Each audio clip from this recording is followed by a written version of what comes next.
Says Liz, how you doing? I'm doing okay. That's good to hear. I want to start. I want to start in a very special place. What is the very first memory you can recall? What is the first moment that comes to mind at like, because some people are like, oh, I remember when I was born. And I'm like, how do you do that? Some people are like, I remember being on a playground. What is your first memory? Of knowing and feeling like my mother did not want me. Oh no. Oh, we starting there? Damn. Oh man. How old were you? Probably 3 or 4. Why did you feel like that? Well, for example, I was told by my aunt, God rest her soul, about how she would go pick me up after school because she was still in high school after my parents had gotten married. And she told me about how I'd been sat in front of the heater. And we're talking the old fashioned heaters. Mm-hmm. And with nothing on but a diaper. And she doesn't know how many hours I may have been sitting there. Just neglected. Right. Do you think it was personal towards you, or did your mom just have issues? My mother had a lot of issues. Okay. And so what was your relationship with your father like? My dad worked, growing up, my dad worked a lot because he worked in the oil field business Okay. and he was an engineer. So he was out on the rigs a lot. Mm. And there are times that I think she lied to him. I don't think he really knew how bad it was for me. Mm. And after my sister was born and my brother was born, I really felt like I was the black sheep of the family. Wait, you have brothers and sisters? How many? My sister is deceased, and my brother hasn't spoken to me in probably 35, 40 years. And who's the oldest? Me, Oh, wow. And you outlived your sister. well, my sister had a lot of health issues, and she made a lot of mistakes, and that did not help her health issues. She was diabetic and she was asthmatic. Oh, damn. Okay. Were you guys close? Were you close to your sister? No, Or? No. So wait, so who did you confide in? If your dad's at work, your mother's neglectful, and your brother, and who did you confide in? Who was the nobody. nobody? You didn't have a pet? Nope. Oh, I talked to my pets, but other than that, I didn't Right. So have any. I didn't have any real uh, confidential people because back then you didn't tell about what was going on at home. mhm. You didn't tell about the mental or physical abuse. You kept it to yourself. The only thing that the only reason people even knew is when she'd be beating the hell out of me, you could hear me screaming. Oh my God. And I mean blood curdling screams. Wait. Okay. So wait, where is this in Texas? At that time, it was in New Mexico. Okay, you guys were in New Mexico. Wow. Damn.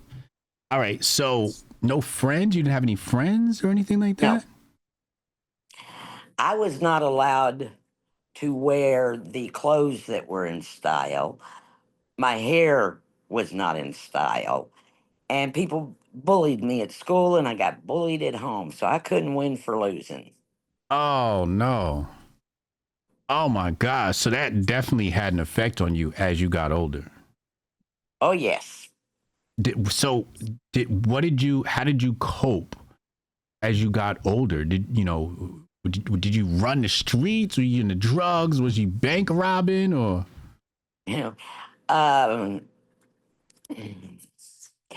after the abortion that she made me go through, I left and basically ran the streets.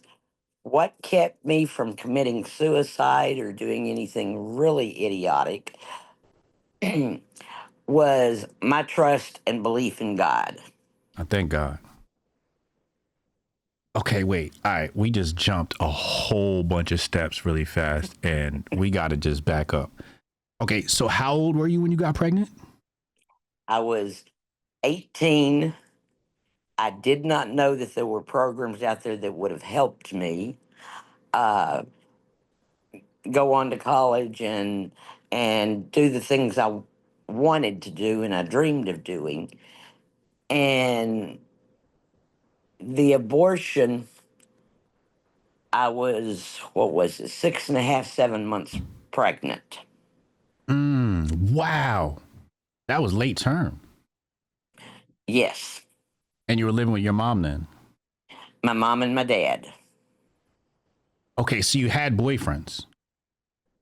I had this one guy, and I figured out rather quickly that the only thing he wanted from me was sex. Mm. So he You went. remember the song Looking for Love in All the Wrong Places? Yeah. That was my theme song. Oh my God, Lord have mercy. All right, really fast. I don't want to be, rude. He's not supposed to ask a lady her age, but I am 69. okay. So what year was this approximately that you got pregnant? 1977. Okay, so we're 77. Okay, all right, interesting. So you were born in 1958. in 58, right? So let's take a quick detour and come back. What was race relations like where you lived during that time period? Because that, I think, like, it's coming out of 50s, civil rights movement, all of that stuff. What was that like? My freshman year, no. My seventh grade year is when they started busing the kids all over. Instead of going to quote unquote the white junior high, I was transferred to the school that was the black junior high. No, hold it. That was a Hispanic junior high. And then there were, from the black neighborhood, they brought in a bunch of the kids. So I was always looking at everybody and going, what is the big deal? You cut, you bleed. Mm-hmm. And the blood's the same color, red for all of us. So I had a problem trying to understand, and I still do, why everybody wants to divide everybody. Right. And it was very difficult for me because I did not think like my parents or a lot of the other parents, anything like that. I saw people as people. And that's it. Are you saying they were racist? Yes. Okay. How racist? Like hang a nigga racist or just don't hang around with black people racist? Don't hang around with black people racist. Okay. Wow. If they had the hang them, it would have made no sense to me either. Right. I mean, none of what they believed, because my belief was in the Bible, God says, love your brother and sister. He Mm-hmm. didn't say, love your white brothers and sisters, or love your black brothers and sisters, or your Hispanic, or, whatever. It was love your brothers and sisters. Mm-hmm. So you were going to an all-white school? I would have been. But prior to the Oh, integration, prior to that, yes, I was going to strictly white schools. wow, it was segregated. Mm-hmm. They were just starting to.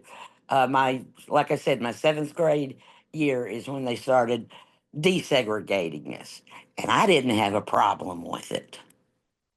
But wait, okay, the schools are segregated. What about like the restaurants and the pool and all of that was segregated too? There was only one segregated pool. Okay.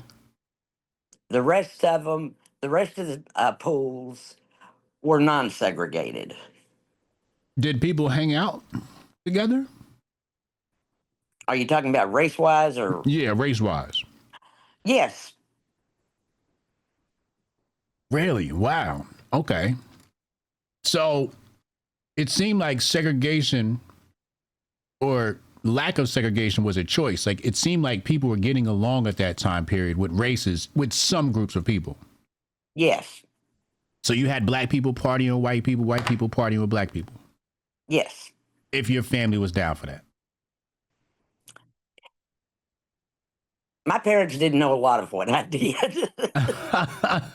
because I wasn't going to let them know. Because no matter what I did, I was wrong. Mm. Right. Damn. Okay, so you're now integrated. So now you got to have black friends and Hispanic friends if you're integrated now. I did, but because of what was going on at home, I didn't let anybody get close to me. I had and I still do once in a while, have a trust issue. With who? Anybody? Anybody. Yeah. So you sort of had your guard up like, hey, we cool, but we can't be too cool because of the way my situation is at home. Right. Wow. Damn. Oh my God. All right. So when you got pregnant, was that a white guy or a black guy? Black guy. Oh my God, Texas Liz. Texas Liz. Oh, Lord have mercy. Were you always dating black guys or you just date whoever was nice? Like how many black guys were you dating at that time period? One, and I didn't have many dates. I didn't have a date to the junior prom or the senior prom or any of that stuff. Damn. So he was just that one. Mm-hmm. And he was a scumbag. Uh-huh. Damn. Okay. What were your grades like? Were you a good student? Did the teachers like you? How was your experience? Okay.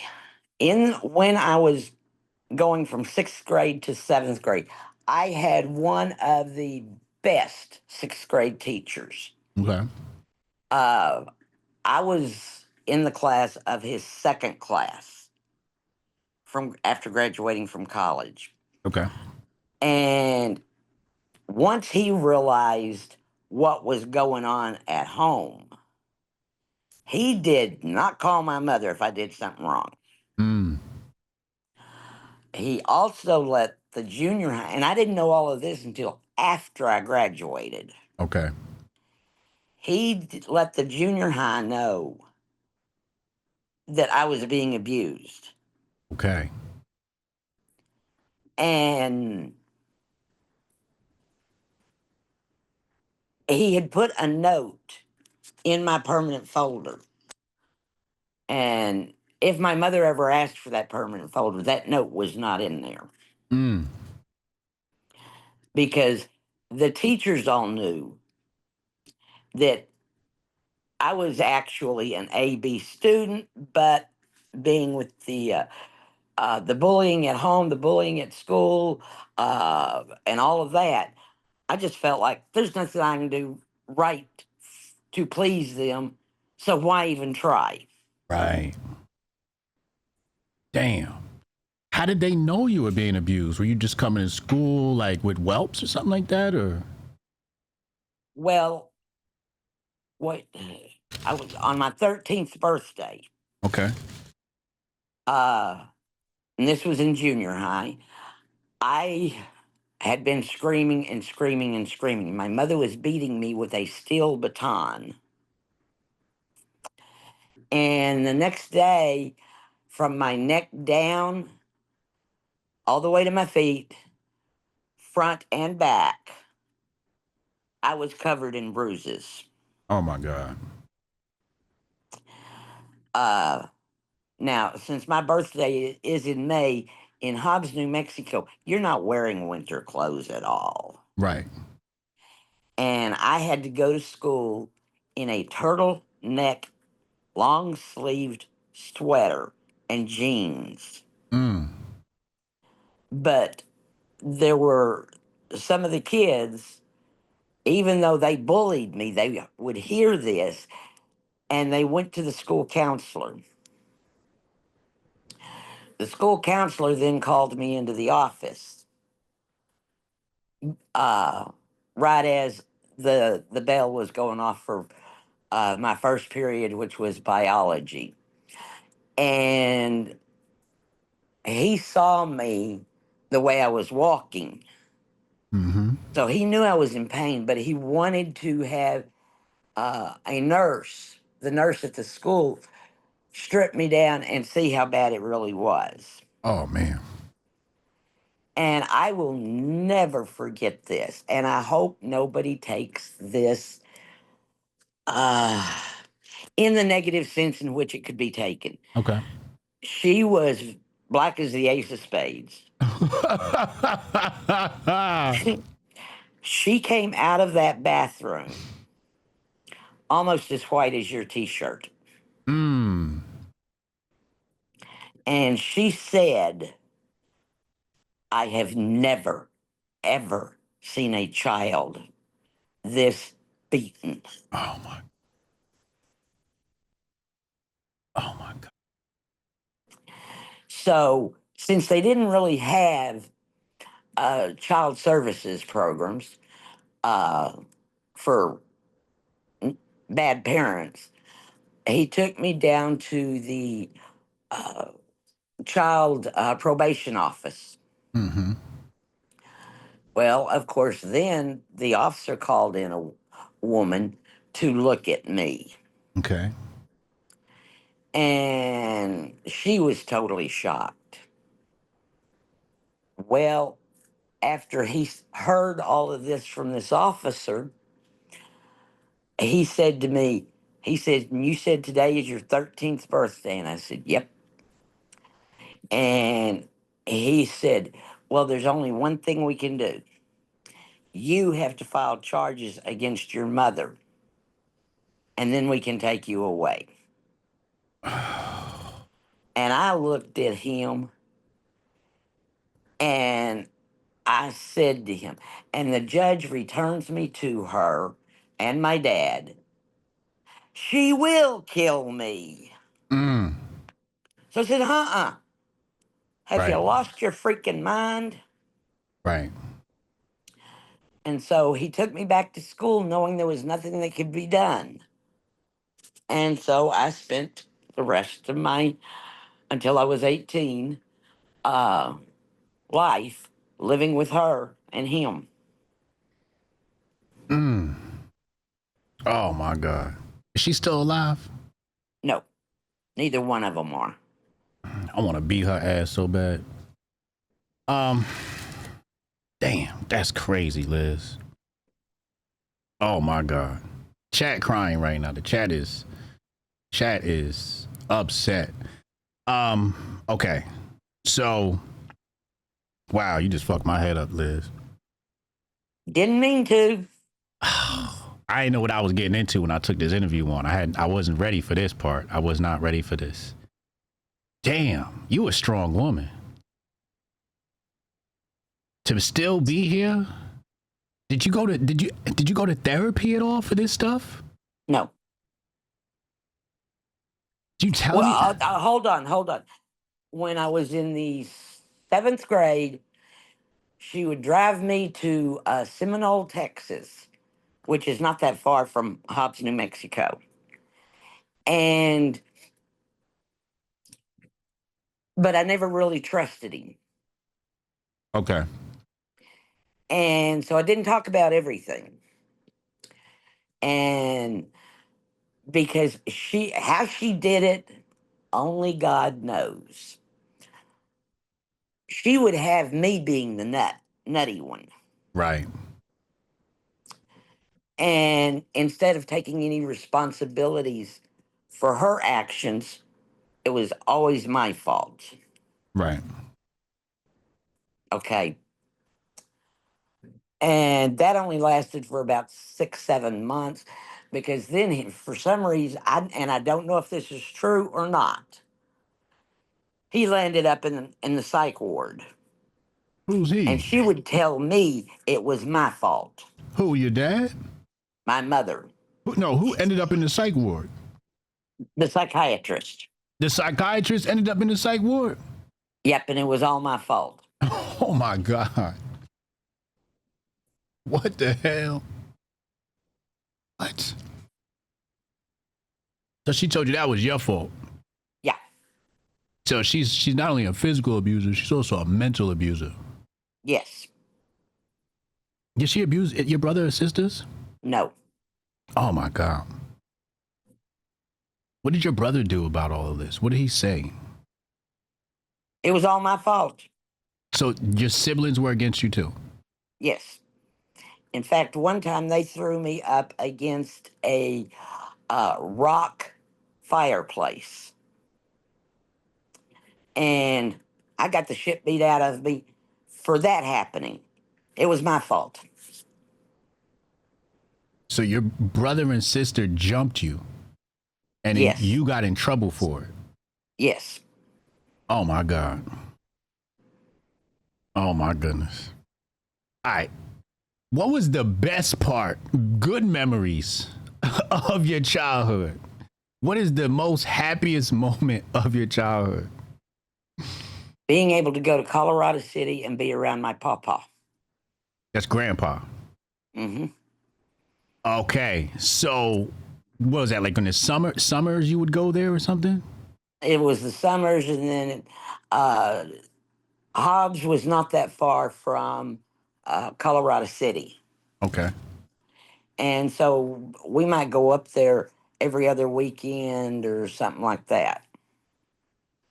Now, why you say, go ahead, I'm sorry.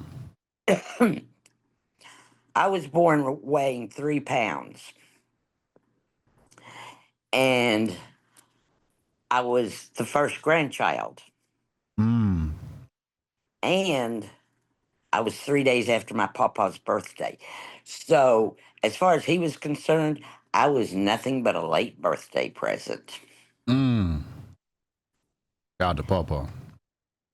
And I learned how to count uh, due to him at a very young age because we would play dominoes, or if they were playing 42 or 84, I would be sitting in his lap. Mm-hmm. That was my place. Mm. And once we stepped into that house, she knew she better not say a word to me. Really? Yes, I was his perfect little angel. So that's where you got your reprieve from. Yes, Okay. Did he know you were being abused? yes, But he couldn't do anything about it no. because of legal issues, I guess. That would have cost him money that he didn't have. Oh, okay. Papa ain't had that bread. Yeah. Yeah. Yeah. Damn. It. So you would go there and that'd be like your happy moments hanging out with Pawpaw, and he was sort of like your protector and your sanctuary. Yes. And you know how small a chicken gizzard is. Mm-hmm. Well, that was Papa's favorite, one of his favorite pieces of the chicken. And he would, we would start at the end, and he would literally take very small bites until we got to the middle Of the little gizzard. of the little gizzard. Um, my grandma had little pie pans that were, the singular pie pans, just a little bitty round one. Mhm. And when she would make pies, I would be making those pies, and nobody was allowed to eat those. They belonged to Papa. That was the pawpaw. Oh, he was. There's sometimes I still hear his voice. Yeah. Yes, What is he saying? I love you. Mm. Mm. He carried dentine chewing gum in his pocket. It was probably different back then. Huh? I said dentine was probably different back then. Not too much, Okay. because I still chew dentine chewing gum. Um, but he stood 6'4", big man. Um, I tried to crawl in the casket when he died. Mm.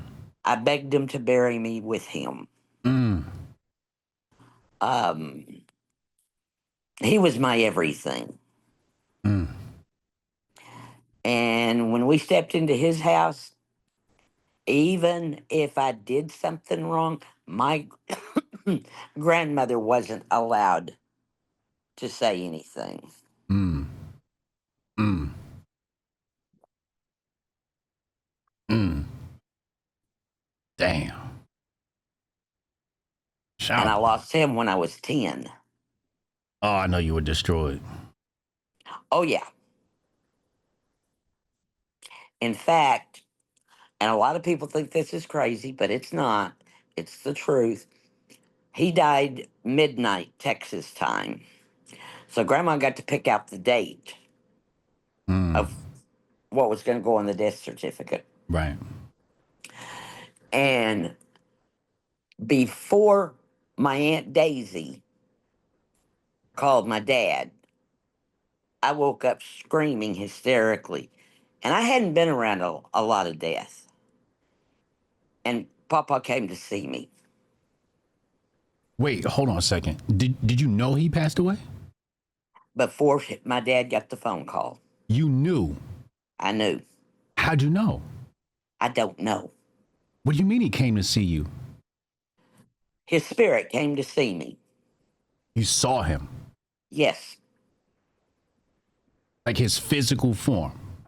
yes, In your sleep or awake? in my sleep. Oh, wow. And after they had come in to see why I was screaming hysterically, a couple of minutes later, the phone rang. It was my aunt calling to tell my dad that Papa had died. Okay. When they came in and saw you screaming, were you able to relay to them what happened first before the phone call? Yes, So you told them, Papa's hey, not dead. Papa's not dead. that's what you told them. Yes. And then the phone call came. And then the phone call came. Why did you say Paw is not dead? Because he said to me that he would always be with me, he would always love me, and that he would be watching out over me. So in your dream state, he came to you and said, yo, I'll always be with you and blah, blah, blah, blah. Yes. And you woke up screaming. Mm-hmm. So I think when you said he's not dead, that was sort of you trying to be in denial. Yes. But you knew in your heart he had passed Yes. because of how he came to you. Yes. Did he tell you he passed away, or you could just tell by the way he was talking to you? I It could was tell by like the way he was talking to me. he was basically saying goodbye. Mm-hmm. Has he ever come back to your dreams again? Yes. What does he say when he comes back? Well, when I got married the first time, he kept telling me, don't marry him. He is not going to take care of you. He's going to be abusive, just like your mother. When I married the second time, he said, he came back to me and he said, you will be loved, you will be cherished. Wow. And there's times I still feel him. I can still smell the pipe tobacco or his cigars. In your waking state, like when you're awake, and Yes, that's probably him, you know what I mean, moving around and being in your presence. yes. Oh my God. Oh my goodness. This is epic. I had the same thing happen to me. My grandmother visited me in my dreams too. So I know what you're saying is real. That is real. Thank you. I'm glad you understand. It is real. Some people don't think that's real, but I 100% believe you. So, okay, let's go back. You graduated from high school. Yes. Okay. How was graduation? Was that a fun day, or No, not for me. why not?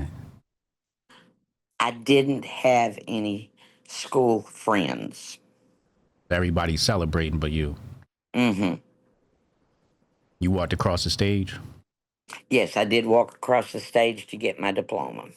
Were there any cheers for you? Was your mom in a good mood? Anybody there for you? No. No. You just took it and just pushed on. Yes. Damn. So you graduate, okay? And then we have the situation with the unfortunate abortion. What happens next? Like, you leave home? After the abortion, we have to rush back to Hobbs because she's got to get to the football game because my sister and brother played in the band. Okay. And then I drove myself to the house. Wait, after graduation? No, this is after the Oh, abortion. she made you drive home directly after the abortion? And Hmm. wow. And went to go see the game. Wow. I know that was a rough ride. It was, but all she kept saying is, forget about it now. It's done. It's over with. Yeah. And I'm sitting there going, in my head, going, no, it's not. I'm now a murderer. Mm. Mm. And you wanted to keep that baby. I would have given the baby up for adoption, knowing that there was people out there that couldn't have kids that would have given the baby a better chance at a good life Mm-hmm. than what I could. What about the father? Where was he during all of this? He took off. I don't know where he was. So after he found out you got pregnant, he bounced. Mm-hmm. And you have no idea where he went. Nope. Interesting. Damn. So you felt like you were more concerned with the fact that you killed a life. You destroyed a life. That Yes. was your biggest concern. That makes sense. That makes sense. Okay. So that happens. When do you begin to go out on your own? Like, because at some point you're like, yo, I got to get out of here. Did you get a job? Did you have a job at this I time? Or didn't have a job at the time. I had nothing. And it was about 2 weeks later that I just couldn't handle being around her anymore. right. So what'd you do? I just packed up and left. So you packed up your clothes, Mm-hmm. 2 bags, 1 bag, suitcase. It was 2 suitcases because I also took my Elvis records and some other things. that she said I stole. You probably still got them Elvis records, don't you? No, they were Oh, stolen. oh no, not the Elvis vinyls. Oh, I know those things are worth millions right now. I had every one of his albums, every 45. I had them all. Damn. 8 tracks, 45s, uh, cassettes. Mm, I had it all. damn. All right, so you grab your records, you grab your clothes, you got 2 suitcases. Where are you Oh, going? and my violin, which was, and this is going to send you over the edge, which was a Stradivarius. What's that? Stradivarius is the first and the original violin. If I had that today and sold it, it would be in the millions No of what way. yes, What happened to it? it was stolen. Oh, do you know who stole this stuff? No, How was it stolen? It just, it just all of a sudden, I had found a job waitressing by this point, and I came home and all of it was gone. somebody broke into your home? There's a possibility it was one of the people that was living in the house. Oh, I see. Okay, so let's rewind a bit. You got your two bag, your suitcases, you got your violin, your Elvis records. Where are we going? We went to this guy's house. Who's we? Well, me. I Okay. went to this guy's house, Okay. and there was 4 or 5. I can't remember exactly how many. 4 or 5 other people living there, and then after everything got stolen, I had gotten enough money that I could get a little bitty dumpster dive place for me to stay. Mm-hmm. So wait, what kind is this a house that you were living in or uh uh It was the first place was the mobile home where there were about 6 of us living. 6 of y'all even living in is this a single wide, double wide? Yes. A single wide? Mm-hmm. 6 of y'all. And then the next place I moved into was like an efficiency apartment. Wait, hold on. I want to come back to the mobile home. It's only one bathroom in this mobile home. Right? It's just a single wide. Did you have a bed? No. What did I slept on a sofa. It's 6 women? No. It's women, and there's a couple of girls, and then there's the guys. How'd you know about this place? To be honest, I can't remember. Okay, that's cool. So you found this spot and you decide to move in. Are you paying rent to stay there? Yes. Are they on drugs? Yes.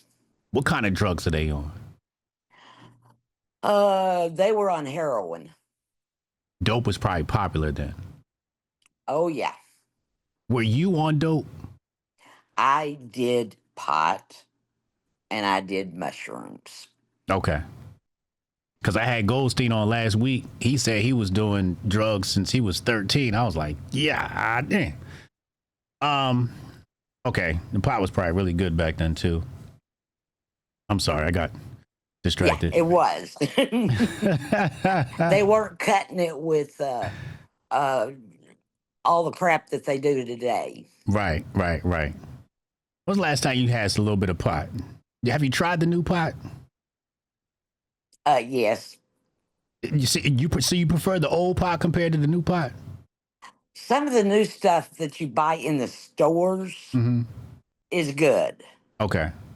Now, the stuff that you can buy off the streets, you don't know what's in it. And I'd stay away from that. So would you say the stuff you had back in the day is better than the new stuff? As long as you buy it, don't buy. If you buy it on the streets, it's crap. Right. If you buy it in the stores, Mhm. there's some good stuff out there. Liz was flying, boy. Yeah, I was. But it's not something I do very, very often at all Right. because I can't afford it. Right. I mean, the stuff in the stores is $150 Right. for just a couple of joints. Exactly. Yeah, it's super expensive. Yeah. Okay, so you're in a single wide. It's probably super uncomfortable. You got these other people there. Are you friends with these people? You guys, Not really, no. no, it's just you guys kind of tolerate each other. Yeah, Okay. All right. Any big stories from the single wide? Or is that no. kind of like it just came and then you like went to the next spot? I was working as a waitress and I was working from like 6, 7 o'clock in the morning till 8, 9 o'clock at night. You what? A waitress. Where? It was the Ramada Inn restaurant. I didn't know Ramada Inn had restaurants. Okay. The Ramada Inn restaurant. And you work from morning till night. Yes. Were the tips good? Yes. Okay. So you saved up your money. Saved up some money. And then my stuff disappeared. And a few days later, I disappeared. I know that hurt. That you was pissed off. I was livid. Mm. They probably sold it for dope. Yeah. They probably sold that shit for dope. Okay. Considering there was leaving out the clothes, um, but just the violin and the albums, I could have even back then made $30,000 or $40,000, but I didn't want to sell it. The violin had been my great uncle's violin, and he played it like a fiddle, Mm. and it had been a gift from him. Mm. Mm. So sentimental value, it had a lot of sentimental value to me. Right. I wasn't going to sell that, and I damn well wasn't going to sell my Elvis records. Right. Oh man. So they stole your clothes too? Mm-hmm. So you had nothing now. That's right. They took my formals that I had, and uh,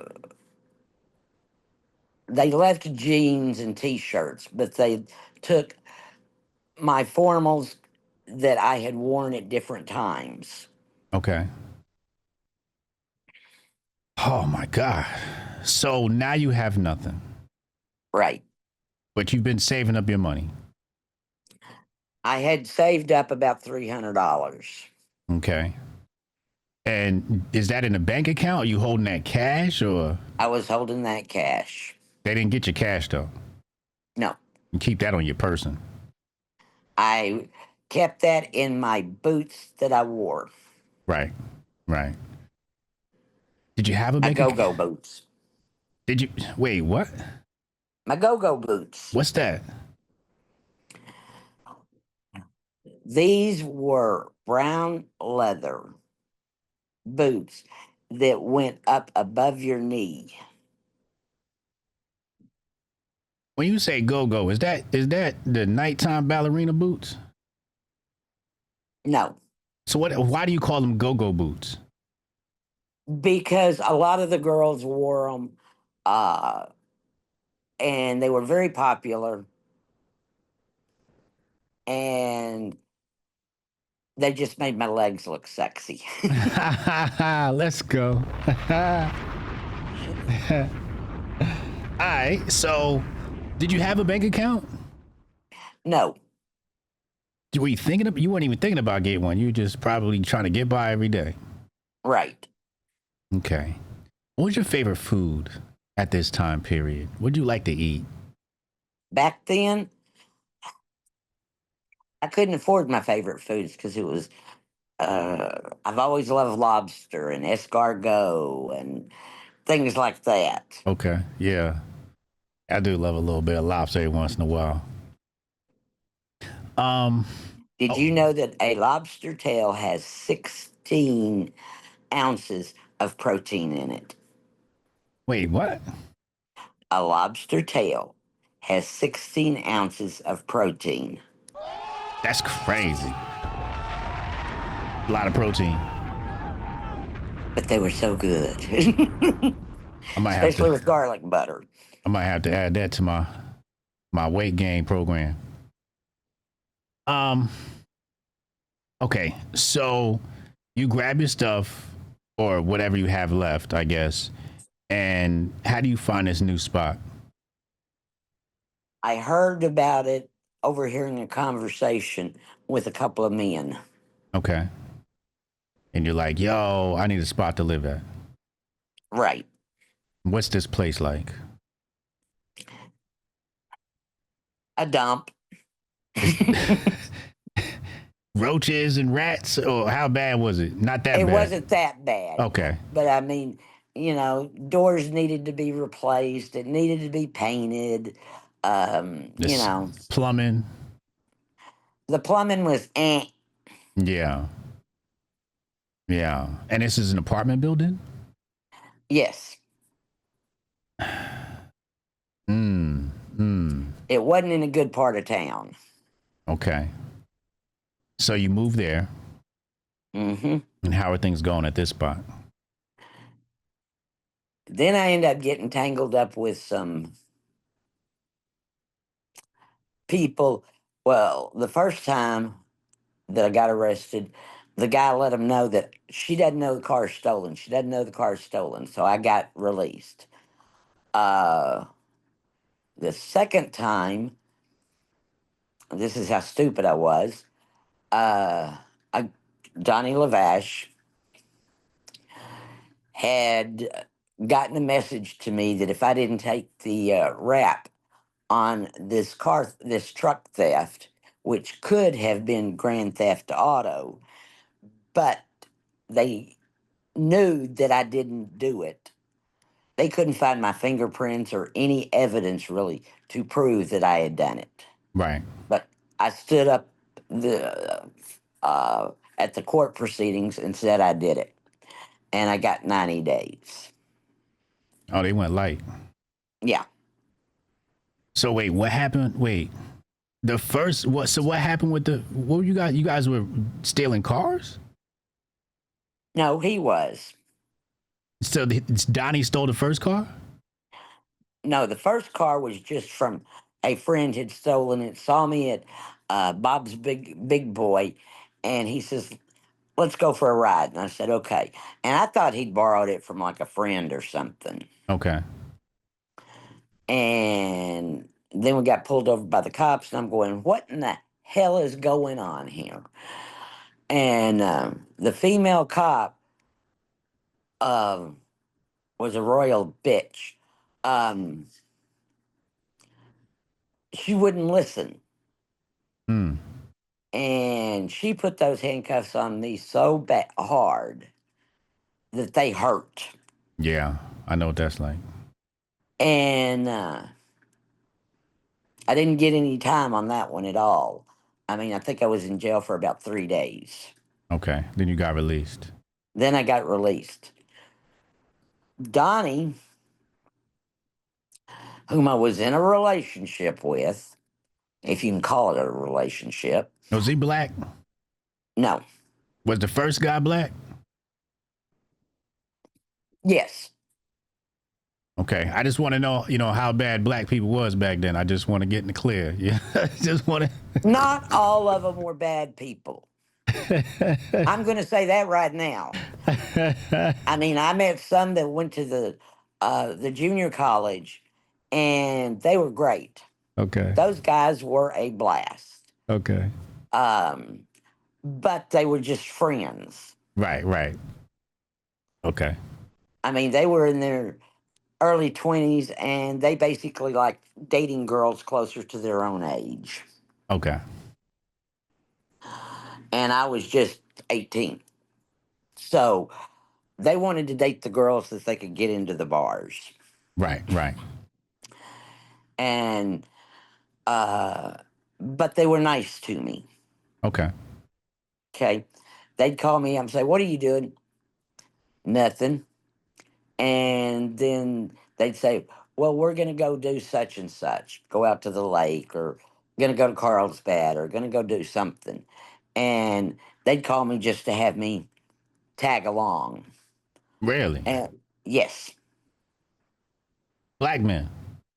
yeah, It's cool to have a white girl around. I'm a little scared now. a lot of those black guys were dating white girls. Oh, Lord have mercy. Are these light-skinned black men or these dark-skinned black men? A combination of both. How did they do their hair? Did they have their hair slicked down or was it natural? It was natural, and some of them had the biggest froze. I was playing around with one of them one night, and I said, "Is there anywhere? Are you sure there's not spiders down in here?" Because I mean, we had fun together. Yeah. Okay, they didn't get offended the way so many black people get offended today. Okay. They knew it meant nothing. I was just joking around. Right. And the black girls that hung out with some of us sometimes, they knew that she is a girl that doesn't see color. Right.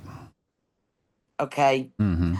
If she asks a question, she's asking it out of pure curiosity. Right. And if she says something like, remember that one day in one of the shows where I said that I have told black girls that I was jealous because of their lips. Yeah. They didn't take offense to it. Right. Okay. Because, I mean, I haven't got big lips, as you can see. And I've always thought the big lips on anybody are pretty, Right. unless you go overboard with the Botox and all that crap. Right. But they knew I was saying it in a respectful, loving way. I wasn't being racist Right. in any form or fashion. Right. They just look at me and go, "Ha ha, I got sexy lips and you don't." Shit like that. We didn't. Did you guys talk about race? Were there any ever race conversations, or you guys are just having fun as young kids? Like, was it ever a conversation or a point? We had some conversations because I would ask them, "Why can you say this, but I can't?" Like what? The word nigga? Yeah. Okay. You was like, hey, I want to say nigga. And they said, "It's a word. Words cannot hurt you." And they said, "And anybody that says words can hurt you need to go back to the plantation." And that's exactly what they said, because they said, "You're not saying the word out of disrespect." uh. They called me honky. They called me cracker. You know, they call me a can of white paint because I am so white. So we didn't take the words personally. So you was saying nigga. Yeah, with these people I could. Okay, let me. All right, so let's clarify. So you would ask them why you couldn't say nigga around other people, right? I think that's what you were asking them. And they were Why like, they oh, could say it and and nobody gets offended, but if I say it, I'm offending somebody. right, right, right, right. And they were the ones that would tell me, "How can a word hurt you?" Right. Stop being sensitive. You know, Mm-hmm. so you know, I didn't say it constantly, of course, Well, how but did? they didn't say the cracker and honky and white paint and all of that constantly either. Right. It So, was just a word. Stop being offended by words. so what was the context in which you would say nigga? Like, can you lend a nigga a pencil? Like, like what Something context? like that. Really? Yes. Was it with a hard R or the A? Hey, So like you'd be like, my nigga, is that what you would say? yeah. And it was just But nothing. they'd call me their honky. And you'd be like, you my nigga, I'm your honky, and it was all good. Yeah. Wow. This is interesting. Because we did not want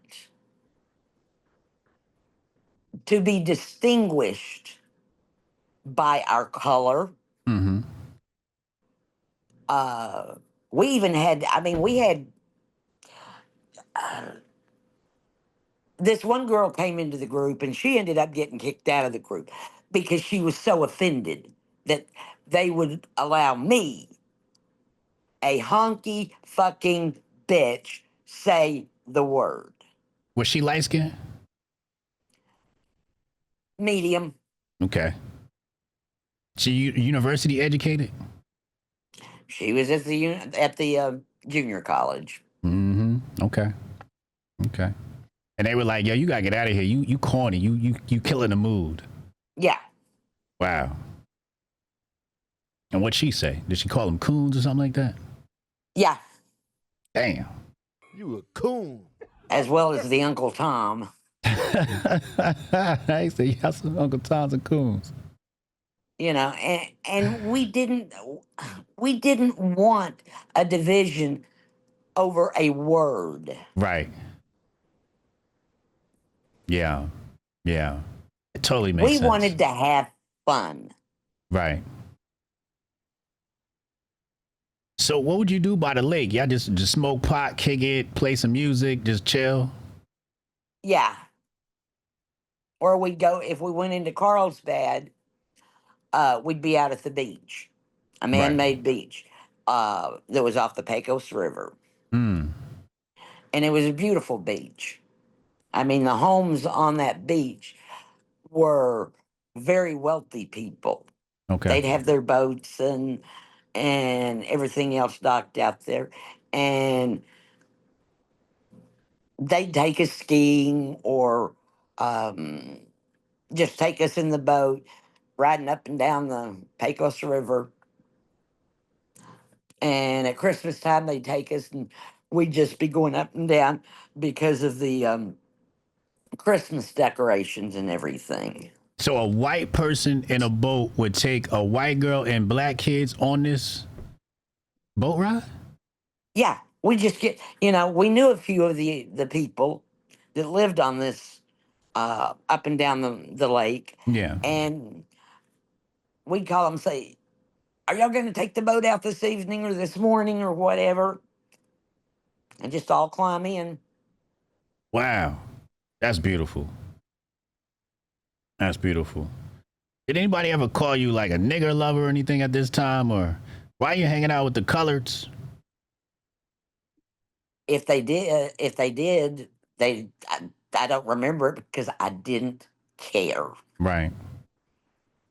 Wow. Do you ever feel like today people paint a different picture of what that time period was like? Depending on the area, you got to remember this was Hobbs, New Mexico. There, uh, most of the men worked out in the oil field. Okay. Okay, um, there wasn't.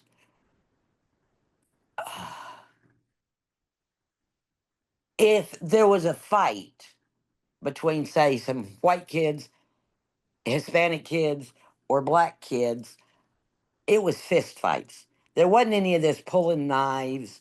There wasn't any of this trying to kill. Okay, it was a fist fight. Right. Right. Mm. And I'd had enough bruises and everything, so I stayed out of that crap. I know that's right. Oh man. I mean, we just wanted a better place for our children. Mm-hmm. Mm-hmm. We wanted a place where the kids, it didn't matter. Right. Mm. I mean, I got because I'm only 5'3", and a lot of the guys that went to junior high, high school, and college, these were guys that were 6'6", 6'5". You know, they were tall guys. So what they call me, Shorty. Shorty. Hey, Shorty. And I go, what? But you know, we didn't look at physical. Yeah. We Yeah. looked at the heart. Mm-hmm. You know, Mm-hmm. and we didn't agree with a lot of the rhetoric that was going on. Okay. We didn't look at the physical differences. When you say What we, when rhetoric that was going on, what was the rhetoric that was going on? uh, the bullshit from the Democrat Party. Okay. The Bidens and all of those people that were getting up and saying how there should have never been a desegregation and that and don't get offended, anybody that's listening to this, where Biden stated, I do not want my kids going to school with any niggers. Oh man. Okay, we thought that was pure BS. You heard Biden say that back then? Yes, Oh my God. Oh my God. So Biden was a racist back then, and you were like, yo, who is this racist Democrat? right. The Democratic Party is the party that kept the bigotry and the prejudice and all of that going. Wow. Wow. Because if you will remember, Lyndon Johnson, Mm-hmm.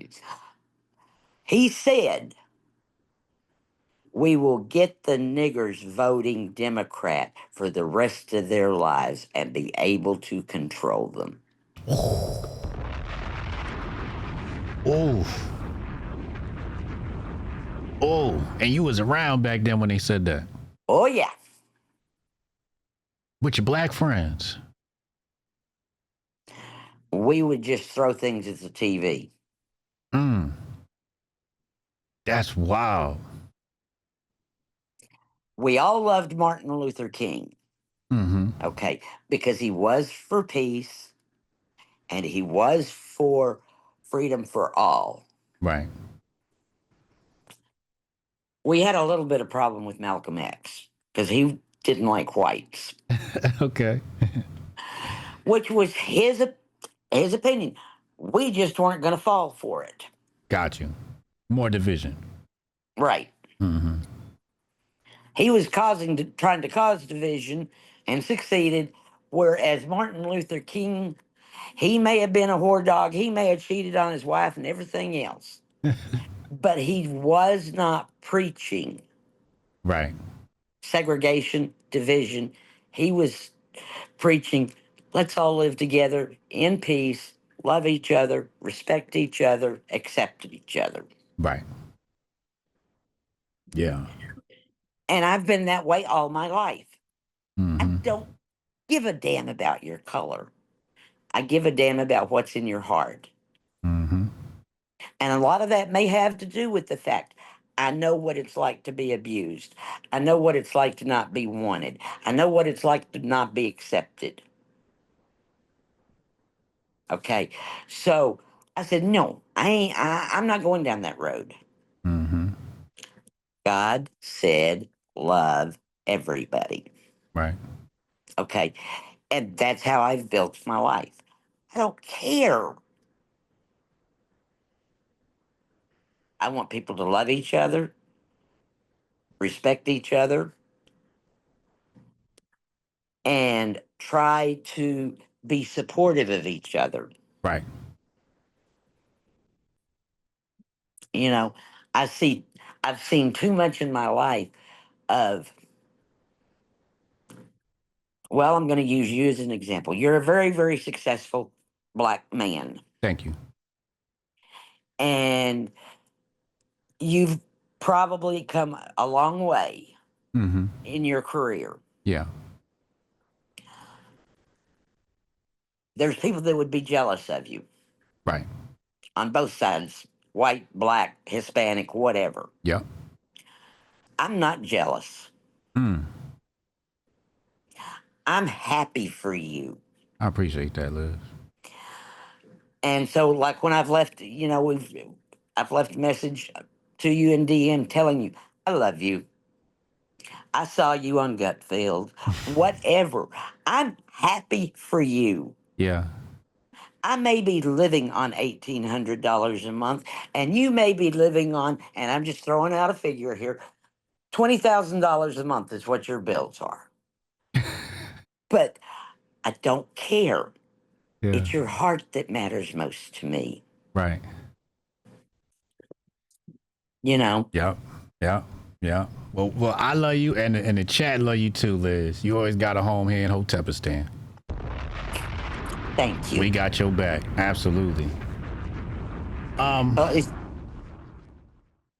it's just people need to try to understand that when I speak, just like I try to understand when they speak, it's not racism. Nah, you speaking from the heart. Right. Yeah, you speaking that real for real, how you actually feel. Yeah. Yeah.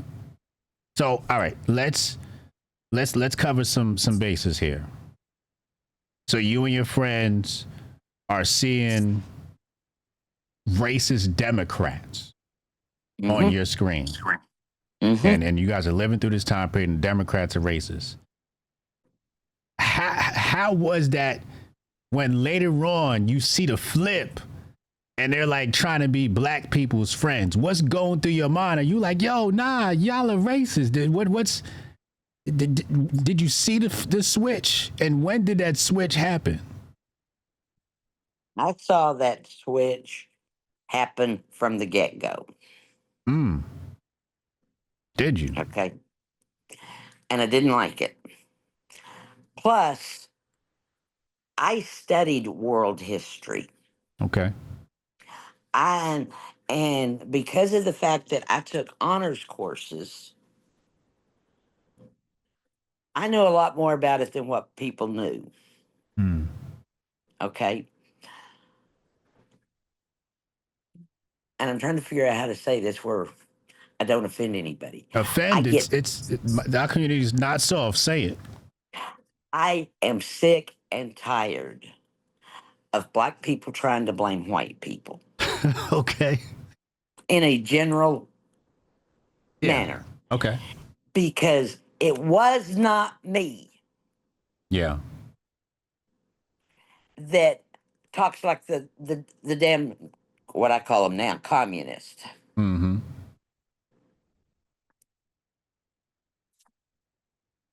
Okay? Mm-hmm. Because of the way they're going. They didn't care.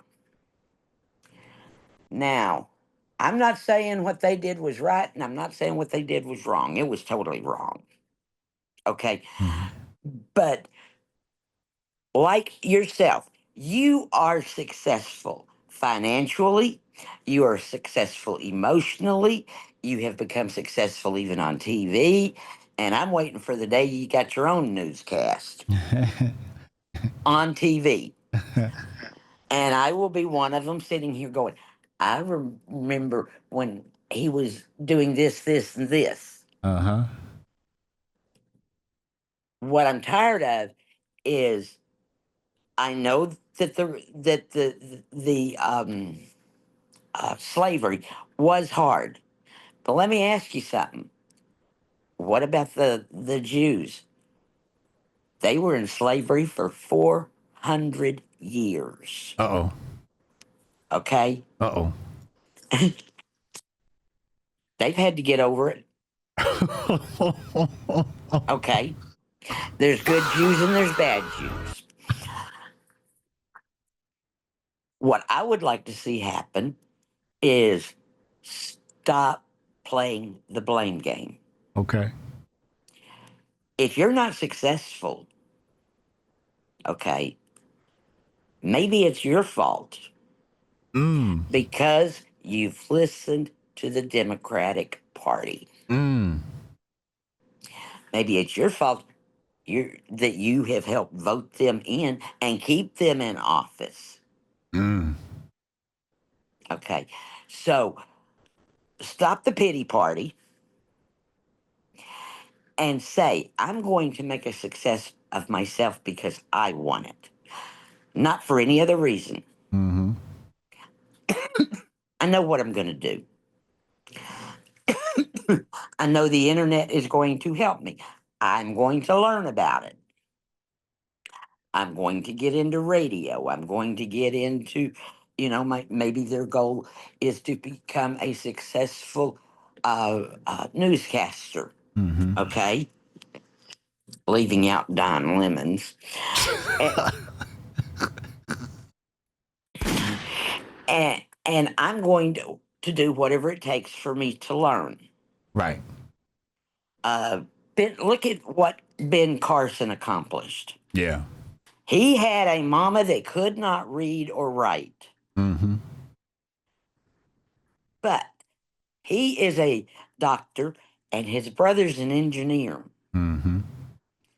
She put the fear of God in them when it came to their education. Right. She wasn't going to let them sit around just watching TV. Mm-hmm. No, you're going to read the book. Mm-hmm. Take responsibility for yourself and stop expecting others to be the one that are responsible for making you a success or not making you a success. It's a good message. Okay, I'm not a success.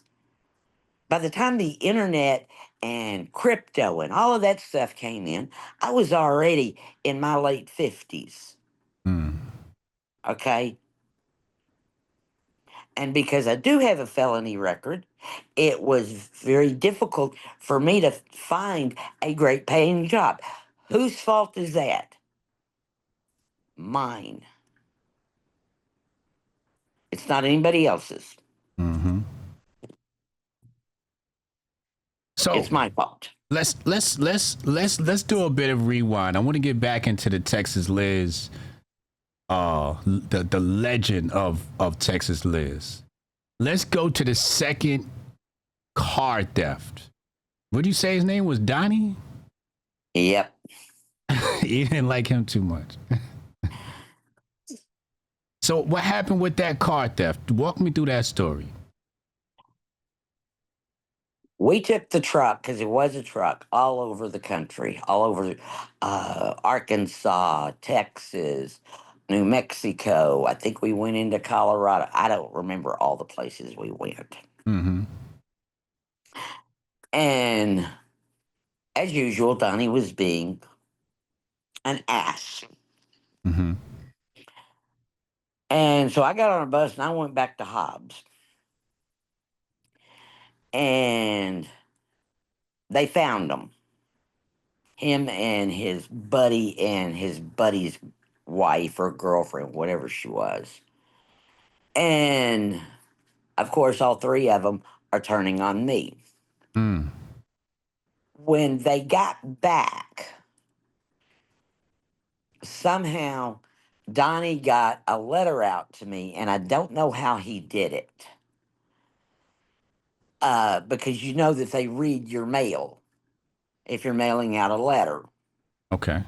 or letters are coming in. Right. They read that before they ever let you have it. Right. Because he was in jail. Yeah. Okay. And so somehow he got a letter out stating that if I didn't take the rap, that when he did get out, and this is where I went stupid, that he would kill my mother, my father, my sister, my brother. I may not have had a relationship with him, but I damn well didn't want them dead. Right. Okay. And I was going at the preliminary. My lawyer already had it set up for me to get out that very day because there was physically no evidence that I'd ever even been in the truck. Mm-hmm.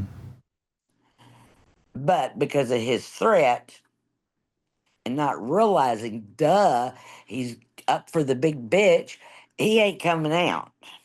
Mm. And if I'd have thought about it and remembered that, I would have never taken the rap and I wouldn't be in the situation I'm in financially. Right. Because during the time after I got out, they didn't have programs for the ex prisoners. So since there wasn't any programs to help us get on our feet, I just took whatever job that came along.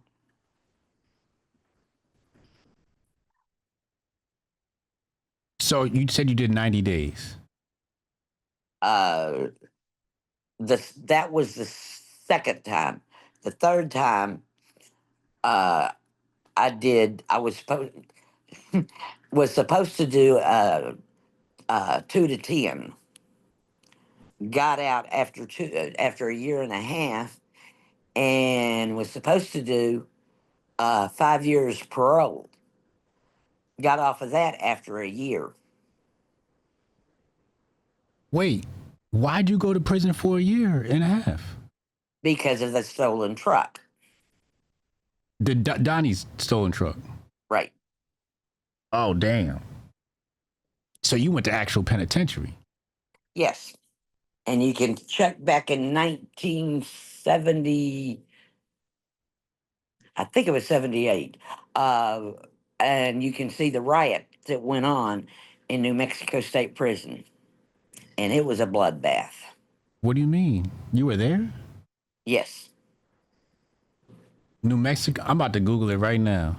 New Mexico prison 1978 riot. Mm-hmm. It was in the girl's side or the guy's side? On the guy's side, but the girls were close enough we got to see everything. Here it is, 1980. Oh, 1980? Okay. Oh, wow. Most violent prison riot in U.S. history? Yes. Inmates took complete control of the prison and 12 officers were taken hostage? I feel like they made a movie about this, didn't they? They they were taking steel pipes and putting them through heads of guards. I mean, they sent in the water hoses and you could see blood just coming out of the prison. Really? Mm-hmm. Damn. But that was on the guy's side, you said, right? Yeah. But it wouldn't have taken the guys 15 minutes to get to us. Right. So you were inside when that happened, and so Uh-huh. what was happening on your side? Well, I wasn't saying a whole lot. A lot of women were saying things like, kill those, and you know the rest of the words. Mm-hmm. Damn. Oh my God. Holy cow. That's crazy. All right, so you get out of prison after Donnie, convinced you to take the rap for that. And what do you do now? They tried to say I had an alcohol problem, so they sent me to an alcoholic rehab program. Okay. And I'm staying there and thinking about what I've done to my life. I know my life has gone to hell in a handbasket Mm, as far as a career and everything. right. And I met this guy, Paul, The only good thing that came out of that marriage were my 3 children. Uh, and because I didn't think any good man would want to have anything to do with me. Okay. Still a continuation of I'm a failure, I'm a failure, I'm a failure. Right. From the abuse from your parents. Right. Yeah. So how'd you meet Paul? He was there too. He was an alcoholic drug addict. Oh, you met him at the counselor thing. Yeah. Oh, okay. Got you. So so where were you working? At that point, I wasn't working. My parole officer helped me get a job at the National Guard. Oh, really? Okay. Mhm. How'd that go? That went real well. They all loved me. They liked me. Um, but the contract ran out. Hmm. And I mean, my parole officer, she'd pop up at work, she'd pop up at home. She was doing drug testing, she was doing alcohol tests, and I never flunked. Hmm. And I never knew when she was going to show up. Right. So you were on point. Hmm. Hmm. I did not want to live in a prison the rest of my life being told when to shit, when to piss, when to go out in the yard, when to do this, when to do that. No, no, no, no, no, no, no. You had Wasn't yeah. going to live like that. Right. Right. Right. Was your prison experience bad or was it fairly just, just boring? Fairly boring. Yeah. You definitely didn't want to go back to that. Yeah, but the girls that I met were okay. But I didn't like being told when to take a shower. Right. I didn't like being told when I was going to eat. I Mm-hmm. didn't like being told uh, what to do on a daily basis. If I wanted to lay down and take a nap at 2 o'clock in the afternoon, I didn't want somebody coming up and telling me it was time to go to work. Right. I can tell myself it's time to go to work. So you meet Donnie at these meetings. You guys probably just hang out, stuff like that, and you guys became an item. Right. So how'd you come to get married?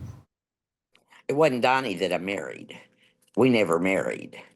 Oh, It was Paul that I met at the rehab. oh, I'm sorry, Paul. Right, Paul. You met at the rehab, and you married Paul. Right. Right. I married him figuring there would never be a good and decent man that Mm. would love me because of my felony record. Oh, okay. You thought people would look down on you for that. Yeah. Right.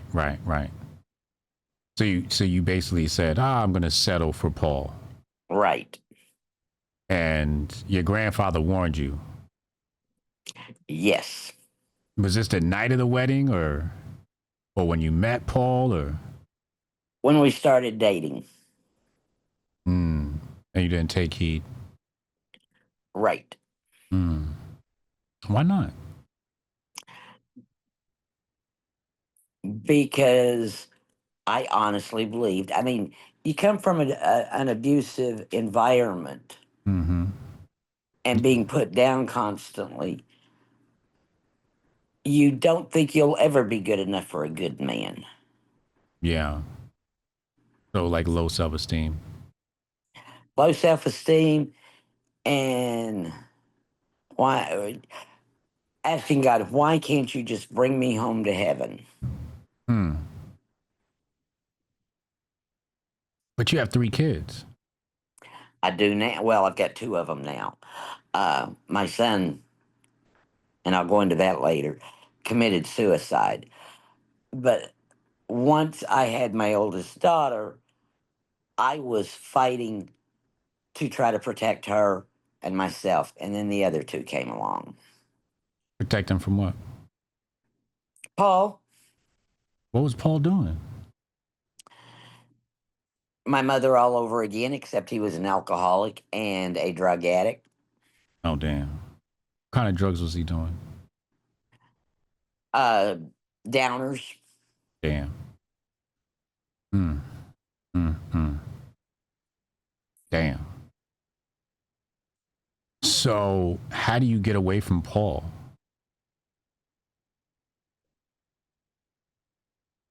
I just decided I was leaving him. Again, you just picked up and left. Not exactly. It took me several days because you got to remember I had the kids at the time too. Mm-hmm. So I've got to figure out how I'm going to deal with taking care of 3 kids and keeping them safe and getting away from the abuse. And I didn't want him knowing where I was or where I was living. How old were the kids? My oldest daughter was 10 and my 2 younger ones were 2 and 3. Oh man, they're babies. Mm-hmm. So how'd you make the move? You probably waited till he was out of town and then.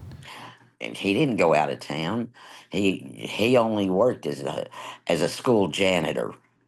Oh, okay. I just went in with somebody with me to tell him I wanted a divorce. Mm-hmm. And I said, I'm going to leave town or I'm going to be away from the house. You've got 2 days to get your shit out. Who said that? I said that. You said that to him. He's got to get his shit out. Uh-huh. And what happened? I left for 2 days and Richard, the one that I ended up marrying, Mm-hmm. that treated me like I was a princess, Mm-hmm. um, he called the house and was stupid enough to leave a message. No.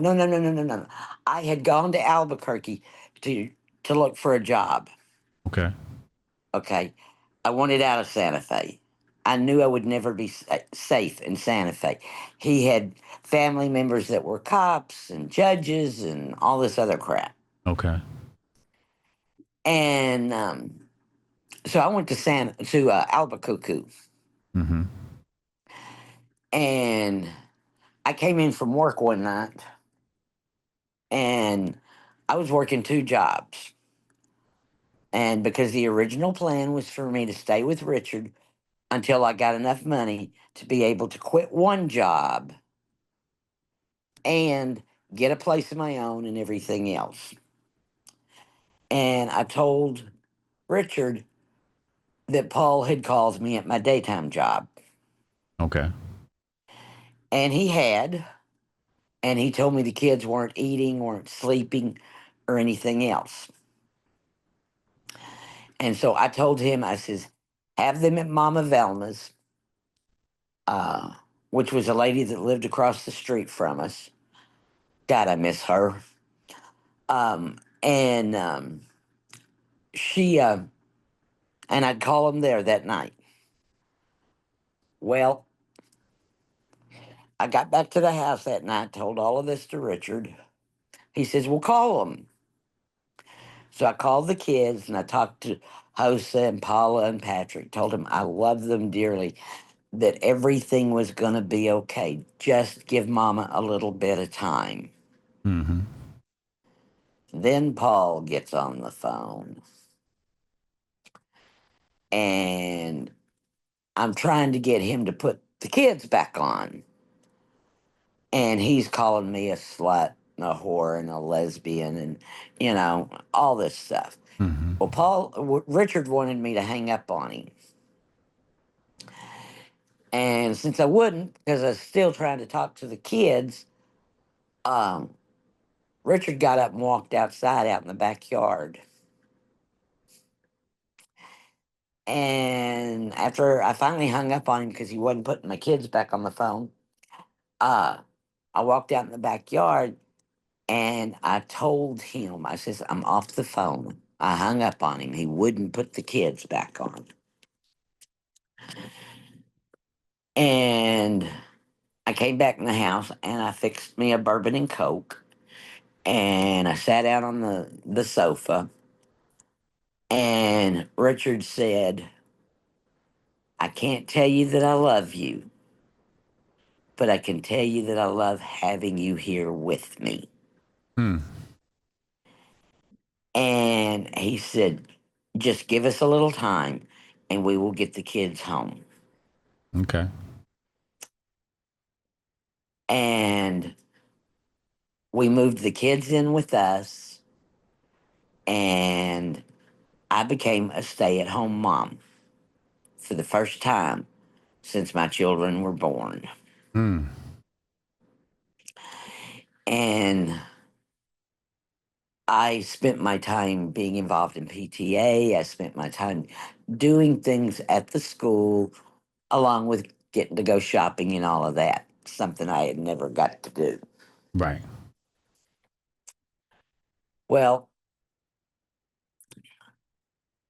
Paul called up one night, cussing me out and telling me that Dick was going to end up getting fed up with me and get rid of me and all this other stuff, and calling me a lesbian and a whore and, everything you could call me. Mm-hmm. And Richard had been the one to get the message before I did. Oh. And I went into the kitchen. He says, you call that sorry piece of trash and you tell him I said that I will change the number and he will not be able to get in contact with you. Hmm. And he paid for my divorce. Wow. And once we knew the divorce was final, we planned our wedding. Oh, that's beautiful. Shout out to Rich. And he loved the kids as if they were his own. In fact, he would tell you, these are my kids. Hmm. Never fought to get the child Custody. support or nothing. Right. Did you and Rich have any kids? We lost our one child. Okay. Hmm. And Mm-mm. that was due to the fact he had had cancer before he and I met. Oh, damn. Did he die of cancer? Yes, non-Hodgkin's lymphoma. How long after you guys got married did he pass? 11 years. Okay, so the kids are probably grown by then. No, No? they were still little. Patrick and Paula were still in elementary school, and Hosa was in high school or junior high when he died. Damn. And you were a stay-at-home mom. Hmm. Did he have any life insurance for you? No, but the Social Security covered all of the bills and everything. Right. Damn. So you guys probably had to pick up and move after he passed away or something No, like that. I managed to hold onto the house for a couple of years. Okay. You sell it at some point? Actually, the payments had gotten so bad that The because of tax? all of the other expenses, Yeah. it was either keep the truck or let the truck go back and lose the house, or all of that stuff. Mm-hmm. It broke. I know it tore him up uh, when he knew he was going to die. That he was not leaving me in a better situation financially. Mm. Damn. So it's probably like the taxes started piling up on the house. Yeah. Damn. Mm, mm, mm. So what happened with your son?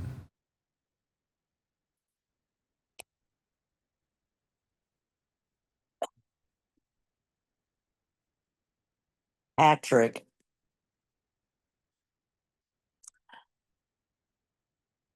shot himself, but I still say there's always been a gut feeling he did not intend to kill himself. One, there was never a suicide note. Okay. Two, most males that commit suicide shoot themselves in the head. Right. He shot himself in the heart. Hmm. Hmm. What do you think? What do you think was the He'd gotten into a fight with his girlfriend, and it ate at him, and he fired the pistol thinking he had missed hitting himself in the heart. Right. And he probably bled out at that point. I've never gone and gotten, and I never will go get the Autopsy. the autopsy report. I don't want to know everything. Right. Mm. And how old was he at that point? He was 18. Oh my God. Damn. That's crazy. I know that probably crushed you. I was able to go to Dallas Stadium, Cowboy Stadium, and get him an Emmett Smith jersey. Emmett Smith was his favorite Dallas Cowboy football player. Wow. And how I know this is he had come to me and says, I love Emmett. I says, okay, what just happened? And he said, Mama, Emmett did. He kept his promise to his mama and finished college Mm. like he had promised her. Mm.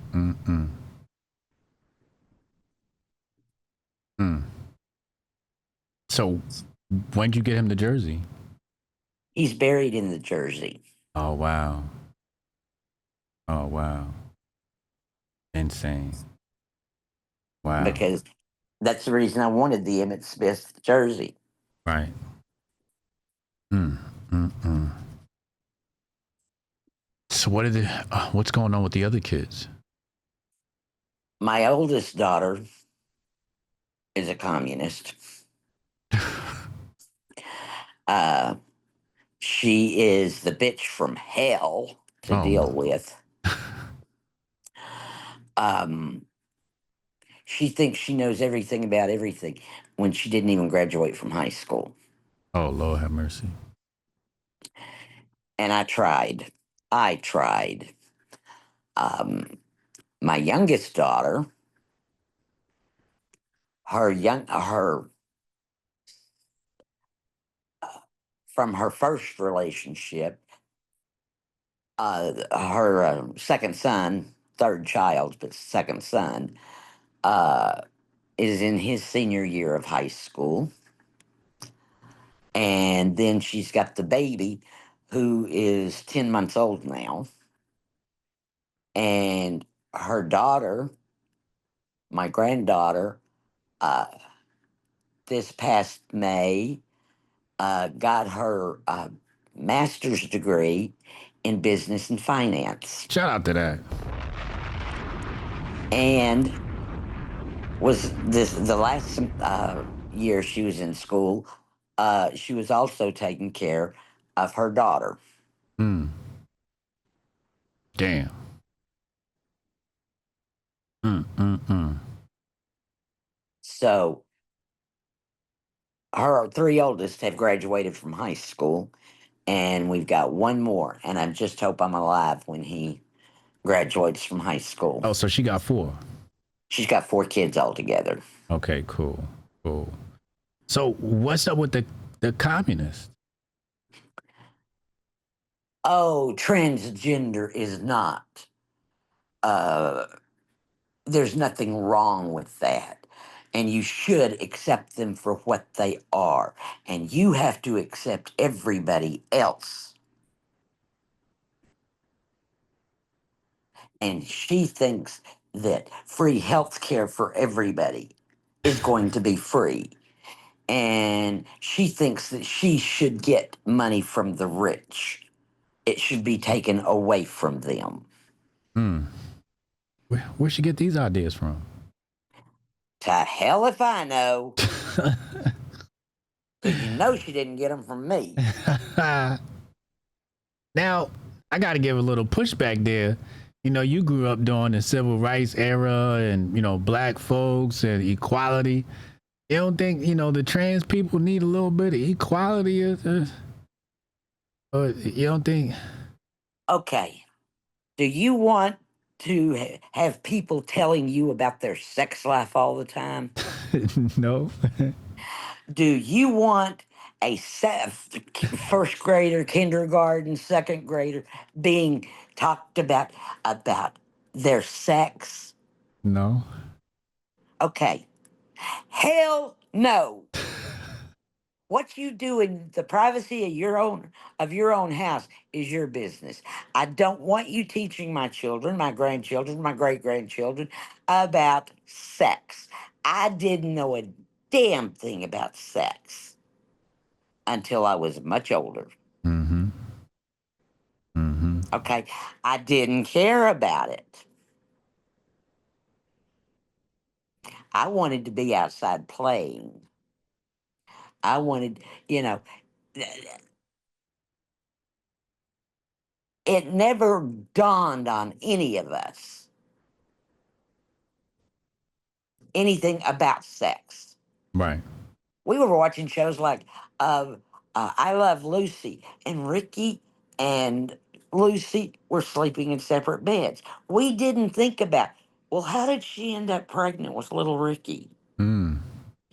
It wasn't a topic of discussion. Mm-hmm. Mm-hmm. Yeah.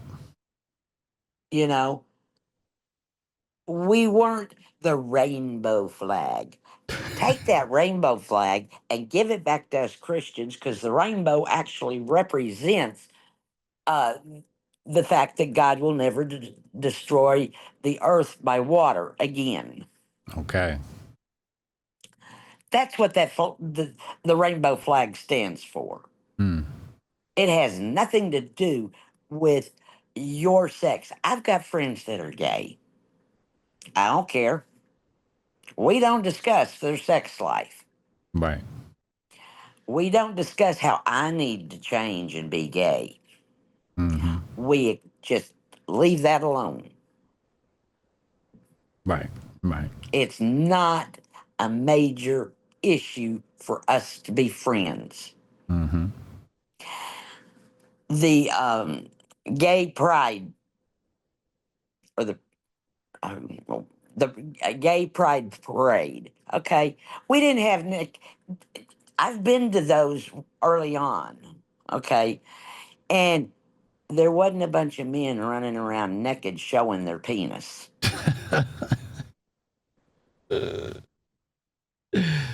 That shit didn't go on. Okay, uh.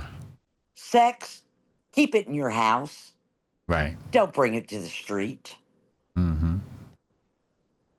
And I do think that there is a big disease amongst these trans that think that they have rights that I shouldn't have. Mm. Excuse me? Get out of my face.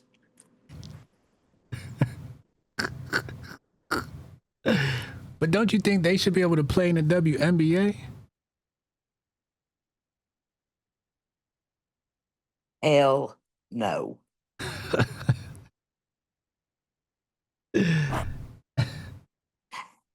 I don't care if you think you're a girl. I don't care that you think you can have a baby. I don't care that you think you can have a period. Go away. A man's body is built differently. Y'all have got upper body strength that women do not have. Right. Our body strength is built in our bellies to carry a baby. Okay? I know a lot, and I do mean a lot, of women that were in the military. Do you know that a lot of them that went into the divisions where they had to carry 50 pounds and all of this? Did you know that a lot of them have health issues now? Mm. Yeah. Yeah, that's a thing. Yeah. Testosterone super high. Yeah. Yeah. Mm. So, I mean, I don't support women's lib. Never have, never will. Not I'm a even, girl. not the feminists either. No,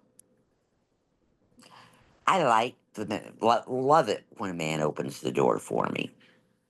Whether he knows me or not, I tell him thank you. Mm-hmm. What these feminists, and if you look at the majority of them, the majority of them are uglier than I don't know what. And I'm no raving beauty, okay? But I love being put on a pedestal. Yeah. I love it. Yeah. And, you know, I'm not saying that the only thing I have ever agreed with in the women's lib movement is equal pay for an equal job for the same length of time.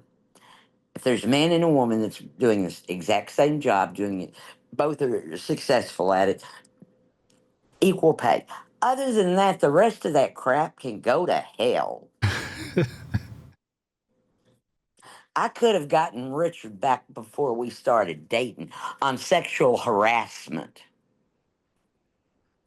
Because he'd say things to me, because he was my boss at first. He'd say things like, no panty line. No, I don't need panties. I've got pantyhose on, okay? You know, he loves seeing me in my 7-inch stilettos, Mm. okay? I acted like a girl. I got treated like a girl. I did not get treated like I was some dumb bimbo. I did not get treated like I was a lower class than he was. Mm-hmm.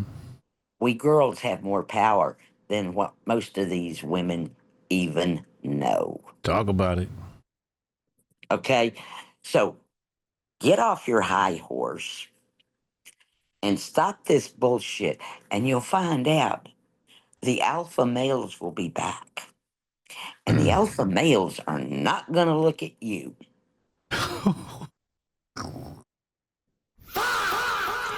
That is the wimp male. Yeah, we call them simps. Yeah, it's accurate. You know, so no, I don't believe in the women's lib movement 7-inch. from the beginning. What was the beginning? They were burning their bras. I want to be treated equal to you. Okay, now you wonder why men don't open doors for you. Mm. Mm. Burning bras is kind of crazy. It was stupid. I love being a girl. I Right. may have hated going through the menstrual cycle every month, and I may have hated certain things about it, but I actually love being a girl. Yeah. And whether you call me a girl or you call me a woman, it's the same thing. Well, they don't know what's a woman nowadays. Are you sure? That's what they saying. They saying they don't know what a woman is. Yeah.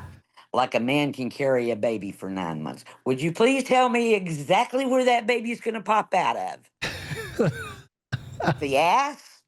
Because the penis couldn't handle it.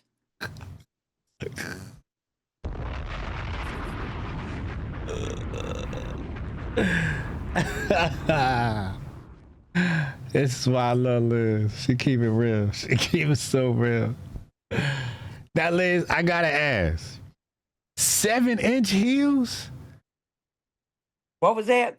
There's no way those heels was 7 inches. Yes. How I do you had 7-inch steel spiked heels. steel spiked? Mm-hmm. How? How do you walk in those? Very easily. And you say, wait, Rich was your boss? Yep. Oh, that's how He you was guys. one of my bosses. That's how you guys met. Yeah. And panty line. Yep. So was y'all like in an office or something like that? And he's saying Yeah. this. I'd have on either a skirt or a pair of slacks and my heels and a nice top. And you wearing 7-inch heels in the office. Mm-hmm. It was in the car business. Oh, okay, that makes sense. Okay. And he would he would wait until now in Santa Fe, New Mexico, where Crawford Chevrolet, if it's still around, uh, was on a hill.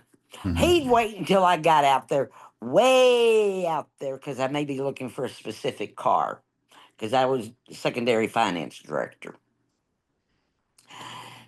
And I'll be damned if the son of a bitch didn't all of a sudden call me, needing me immediately. And I'd go running back up. In those 7-inch steel spiked heels, I'd go running back up and up the steps and across the showroom floor back to his office. He swore I was going to slip one of these days and put another crack in my ass.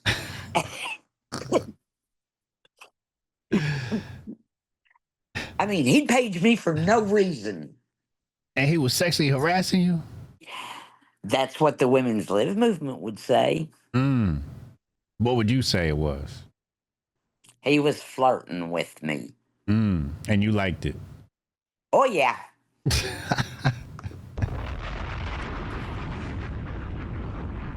Had y'all... See, wait.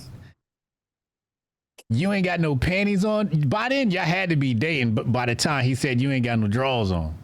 I was wearing pantyhose. Why do you need to have panties on when you got pantyhose?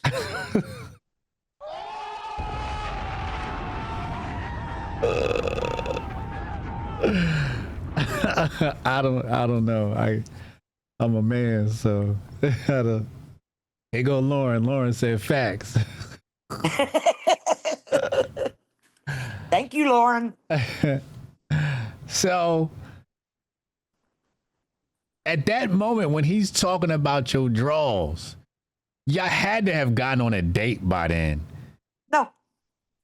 Really?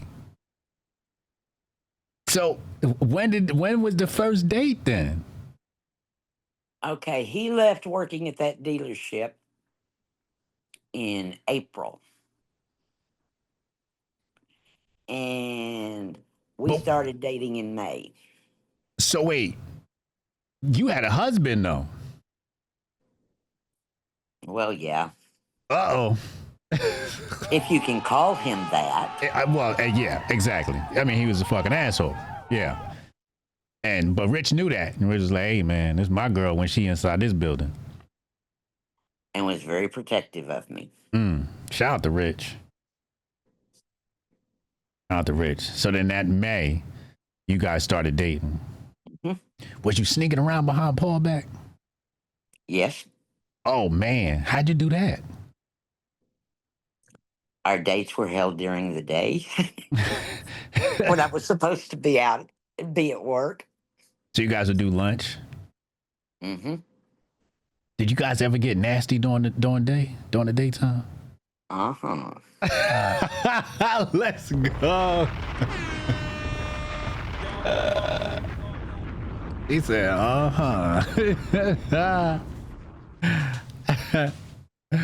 oh, man. Rich was moving in on his girl. That's right. Where would y'all? Did y'all ever do anything nasty in the office? No. Oh, damn. I was hoping to hear that one. Well, there was glass windows all the way around. Oh, okay. Damn, you're right. Yeah, you can't. Yeah, yeah. So what'd you guys do? Like get a room or go back to his house? We got a room because he lived in Albuquerque. Oh, okay. We would get a motel room, and oh, the girls are going to laugh at this one. This is when I found out exactly what it was like to have an orgasm. Oh, word. That was your first orgasm? Oh, yeah. Oh, shit. Damn, what? Rich is putting in work. Well, pencil dick Paul. I could lay there, eat a sandwich, smoke a cigarette, watch TV, and drink my tea or coffee.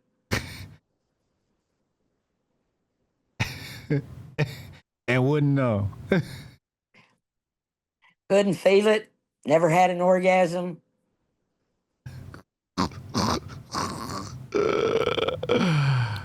Oh man. But Rich was hanging low. Uh, he wanted to make sure I had a great time when it came to that. Oh wow. Oh my God. Was he black? No, So Paul and Rich are white. no, Paul was Hispanic, and I'm Oh. being kind. What do you mean you're being kind? He was Mexican trash. Oh, okay. There you go. All right. Mexican trash. Sounds about right. Sounds about right. But Rich was putting it down in the bedroom. Yep. And you were like, yeah, this is where I want to be. And he did not use sex as a makeup. What do you mean? You know how some couples that after they've had a fight, they have sex. Right. Richard, on the other hand, he wasn't going to use sex as a makeup tool. I got you. Good man. Yes. Damn. And yes, it was very active. So wait, so y'all went to the motel. We say bust a nut. He made you bust a nut. And did you go back to work? I know you went back to work with the spaghetti legs. Yes, I did go back to work. But I had taken a shower, and he had brought a curling iron for me because I couldn't sneak this stuff out of the house. Right. He brought, because my hair back then was down past my ass. Oh, okay. And he brought a blow dryer, and he brought a curling iron and things that I needed to look like I had been out working. So he was messing your hair up while y'all was getting nasty. Oh, yeah.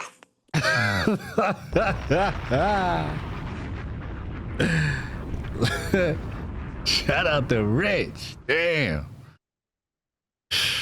My man Rich. Damn. He would have liked you. I think we would have got along. I don't think it. I know it. You know it, huh? Mm-hmm. Damn. I wish I'd have met Rich. 6'2", 220 pounds. Fingertip to fingertip, he was 6'6". So one of the nicknames I had for him was he was my orangutan. Oh shit. He had long arms. Oh, yeah. Damn. He was blowing your back out.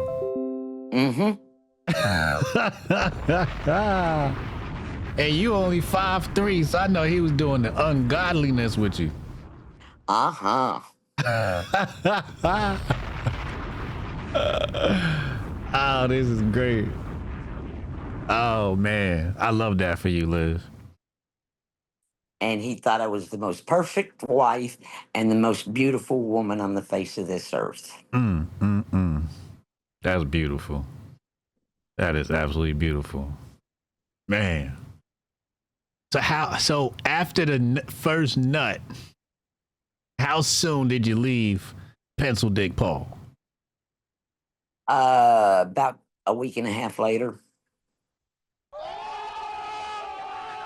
Wait. Wait, wait a second. Wait a second. Hey, yo, How bad is everybody on the chat, the chat are laughing? they are having a blast. They're like, Liz is the truth. They're like, Liz, you better get it. So wait, that was the first time you and him did the nasty? Together. Yep. And a week later, you was like, yo, I'm out of here. I deserved to have a better life. Yes, you did. Yes, you did. Damn. That was some good dick. God damn, Rich. Say, you know what? I've been missing out all this time. Damn. I wish I had dick that good. I'm sorry, Liz. I'm sorry, Liz. I'm sorry. I'm a little jealous. I ain't never been able to just make somebody just leave, change their whole life before. That's life changing dick, Rich. You know? Well, it wasn't just that, it was the way he would talk to me and the way he would listen to me and the conversations. Yeah. I mean, I was treated, in fact, the best way I can describe it, Richard taught me what unconditional love was. That's fire. He taught me you can make mistakes and not be afraid to tell him. He was the first mistake I made, I thought, was I had overdrawn in the checking account. Oh, okay. And terrified and scared and everything else, I called him at work. I said, I boo booed. I got a problem. He says, okay, what's the problem? I overdrew the checking account by $120. Okay, let me get off the phone so I can run to the bank and put $120 in there. And I'll call you right back, baby. No anger, no nothing. You weren't used to that. No. When he called me back, I went, uh-oh. And he went, uh-oh, what? I said, I subtracted wrong. Uh-oh. He started laughing. He says, baby, when did you do the subtraction? I says, standing there at the cash register. And he started laughing. He said, don't do that. He says, you'll screw it up every time. He didn't get mad. He was a good man. Very good man. In the 11 years we were together, do you want to know how many fights we had? 2. Almost 3 3. Wow. in 11 years. Wow. That's crazy. Because if he came in from work and I was mad and I was ranting and raving and everything, he would just hit the mute on the TV and sit back and listen. And then I'd walk over and sit down and he'd wait a few minutes and then he'd say, okay, are you ready to discuss this like rational adults? and he knew he was going to get one of three answers. I'd be back up ranting and raving. Mm-hmm. I'd go yes, or I'd start crying because I knew I looked like a fool. Rational. He's a very rational man. Yes. Yeah. Wise man. How much older than you was he? He was only 10 years older. Yeah, so he had a little more experience than you in the world. Well, it wasn't just his experience, his ability to be able to read people was astronomical. When was his birthday? June So he was 28th. okay. So that's not Gemini. What is that? Scorpio, chat? No. Scorpio is in, Cancer. yeah, Cancer. Oh wow. Yeah, we would have got along. We would have got along. All my friends are Cancer. Yeah, he was my best friend. He was my lover. He was my confidant. I mean, everything that I had ever wanted, I had with him. Mm. Mm. He knew things that I wanted to do when he retired. He was going to make them happen. Right. And I knew things he wanted to do, and I was going to make them happen. Mm-hmm. He'd come in from work. Maybe he heard from one of his friends or family members, the males, and they were going to go out to the deer lease. He knew what the answer was going to be. What? Yes, of What's course. what's the deer lease? That's where go out to the deer lease, go hunting. Okay. You know, Hmm. and he knew, and I knew there were times he needed to not be a daddy. He didn't need to be a husband. He needed to be able to get away from all of the world. Right. And I understood this. Mm-hmm. Just like there's times, and he tried to get me to do this, but I just didn't do it. He would have loved to have seen me go out with the girls. I Mm. didn't have any really true girlfriends back then either, because I don't think like the typical woman. Mm-hmm. Mm-hmm. That's You funny. know, um, if I wanted something, I'd a lot of times get the word no, even though we could afford it. But he would file that in his head, and then that's what I'd get for my birthday or Christmas or Valentine's Day. So he was paying attention. Yes, Mm. because I didn't ask for things for me. Mm. What would I you mean, ask for? like the KitchenAid mixer, Oh, okay. things that would make my job at home easier Right. and I could make more of. That's a good woman right there. Okay. Um, and then he'd have to try to figure out what to get me that was personal.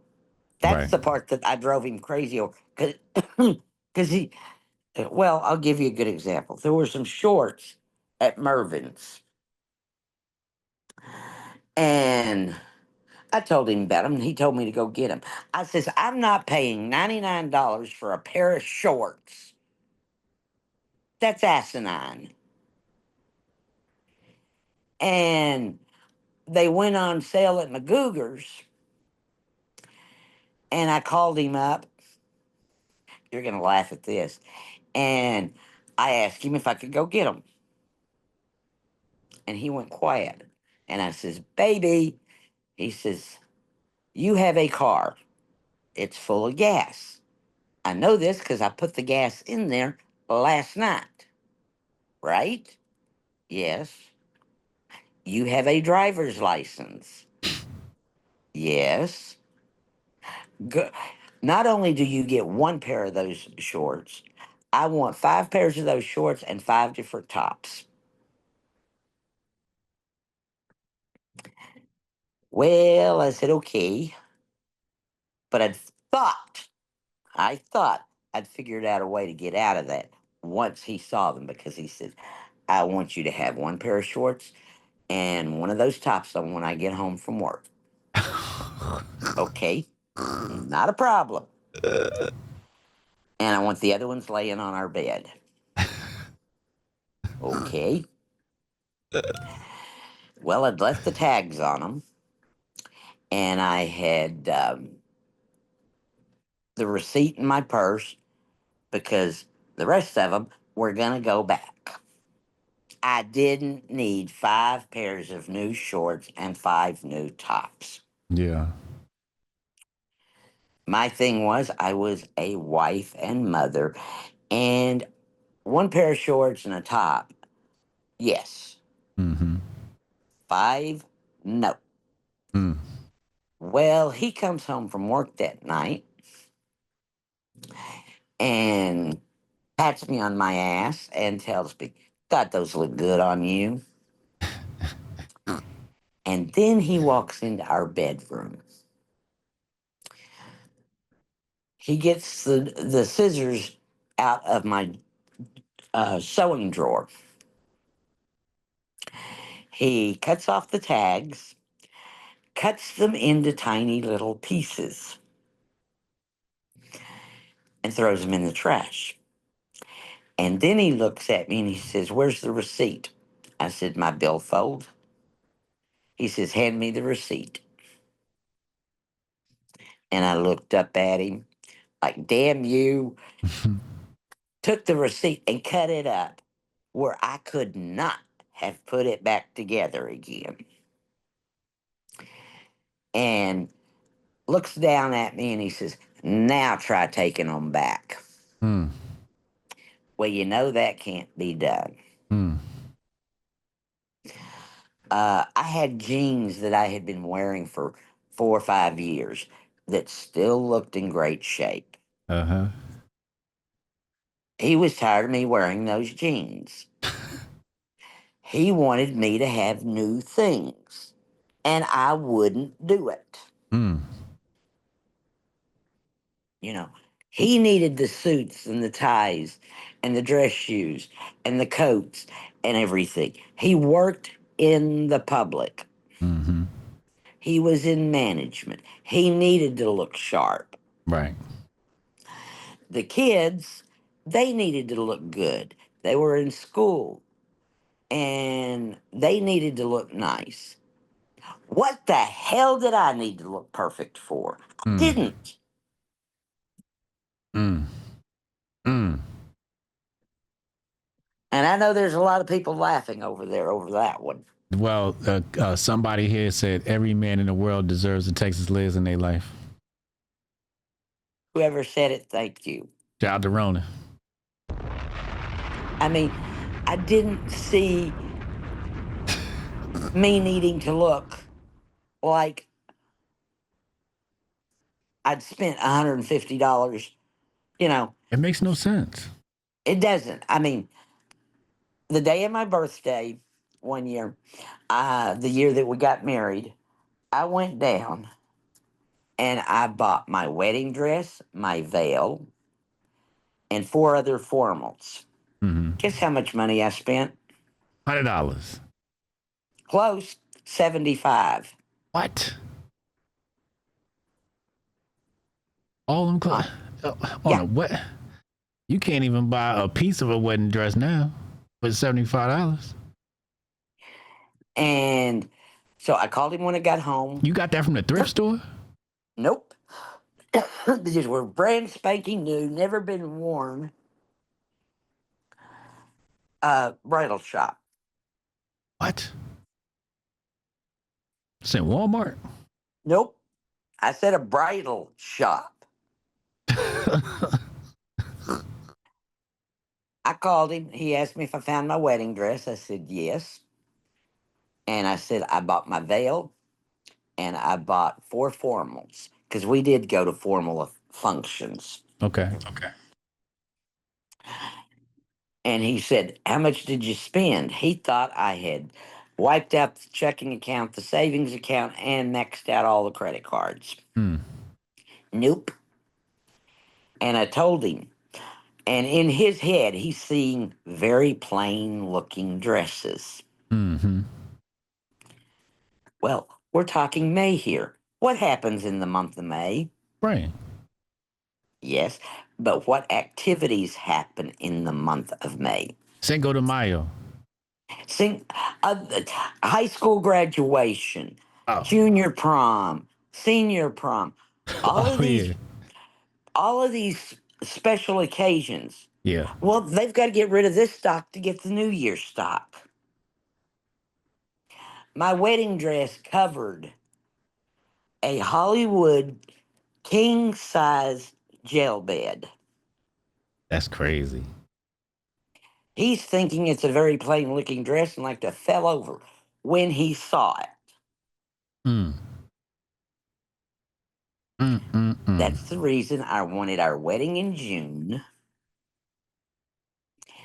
so that I could get the dress in May, knowing I could get it at a very big discount. Wow. Wow.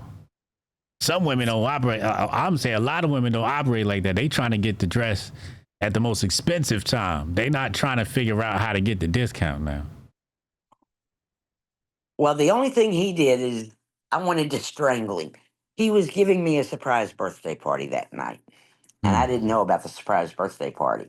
I just know he had told me no cooking, no doing anything. Mm-hmm. Go shopping for your wedding dress. Mm.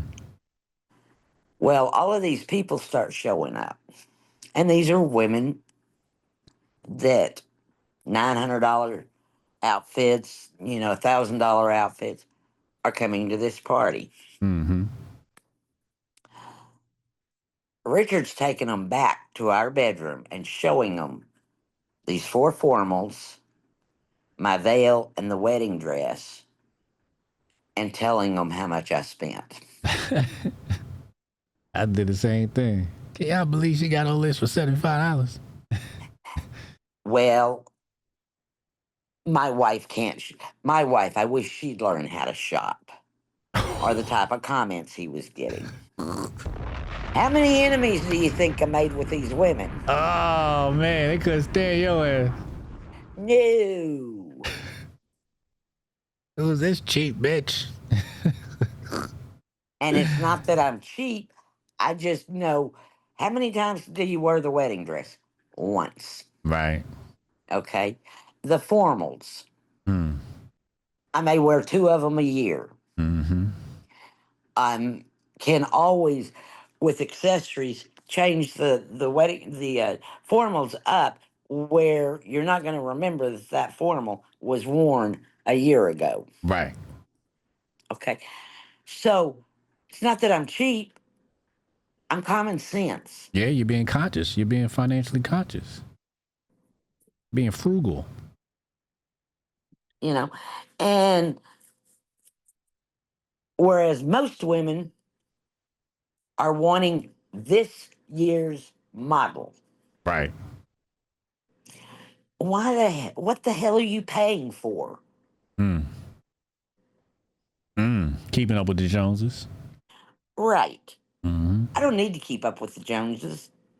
I don't care what the Joneses can buy or not buy. I care about taking care of my family. And this man has taken on financially 3 young children along with a wife. Why do I want to blow his money on me? Right. You could do other stuff with it. Right. Yeah. Yeah. Yeah. You gotta teach classes on this. We gotta bring this back in the style. We got to put some women through Texas Liz Charm School. How to treat your man. Why do you think there's such a high divorce rate?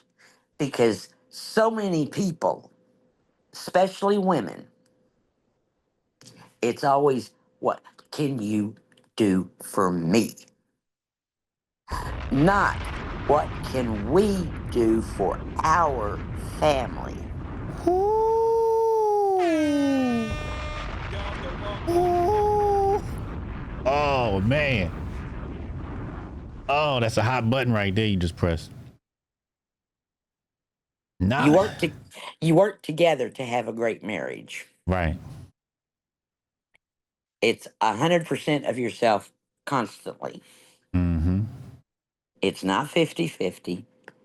It's not 25% to him and 75% for you.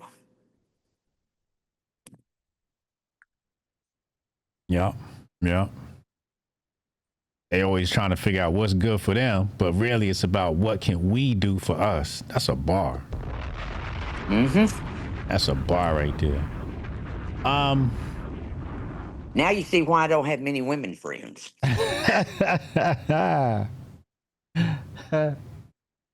We're gonna start to wind down here, but I do want to get a few more things, perspective you got. Okay. You voted for Obama, right? Twice? No. No? No. No? No. He was the black president, though. And I'm the Roman Catholic Pope. What about it?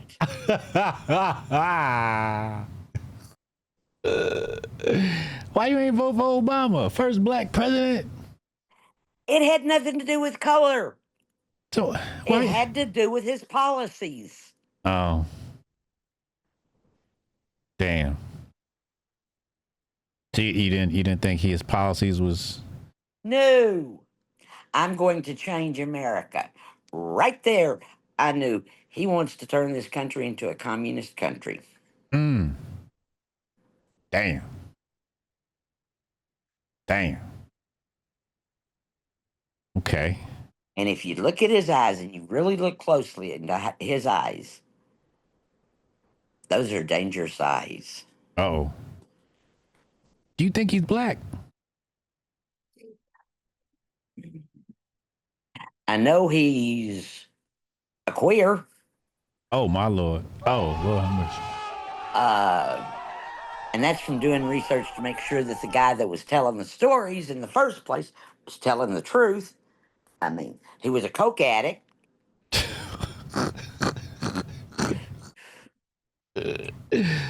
Wait, you saying Obama had a boyfriend? Yes, Really? yes. Oh damn.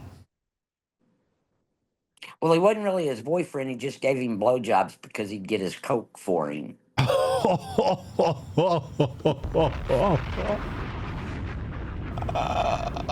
And that's when he was in the Senate. Oh shit. Oh God. In the Senate, Glenn, what happened? Oh shit. Damn. Coke addict giving BJs for Coke? Wow. Yep. Damn. Okay. All right. So you're out on Obama. I'm out on him. Damn. Okay. So then Trump decides to run, and surely, you going with the women's rights, so you like, yo, we voting for Hillary. Nope. No Hillary either. Nope. And it's Hillary Killery. Oh shit. Why you call her Hillary? Well, let's see here. Benghazi is one reason. Oh damn. She could have helped get those men out of there. There were men standing outside that room, and Obama told her for them to stand down. Yeah. And how many men did we lose that day? Yeah. Look at the people that have died, and they've said it was suicide. And you can tell by looking at pictures and by looking at the evidence, they couldn't have killed themselves. Mm. From the back of the head, you're going to shoot yourself with a rifle. Mm. Humanly impossible. No, thank you. I do not believe that BS. Damn. Okay. All right. So you voted for Trump Yes, both times? all 3 times. All 3 times. My bad. All 3 times. How you think he's doing now? There's things he's done that I don't agree with, Mm-hmm. but there's things he knows that I don't know about. So I don't totally um, Blame him. not think of, yeah. Mm-hmm. Mm-hmm. I'm with you on that. I'm with you on that. You know, there's not a human being on the face of this earth that is perfect. Right. Okay, there's only been one man that walked on this earth that was perfect, and that was Jesus Christ. Jesus the age Christ. And he has done more for our country. Yes, right now it's in a dishevel because there's the communists that hate him so much that they're going to do everything to destroy him because they're afraid of him because he knows too much about them. Mm. Remember, he was once a Democrat. They loved him then. Mm-hmm. They thought he was the greatest. Listen to Oprah Winfrey. Listen to the rest of them. Yeah. He's got the dirt, and they don't like it. Mm.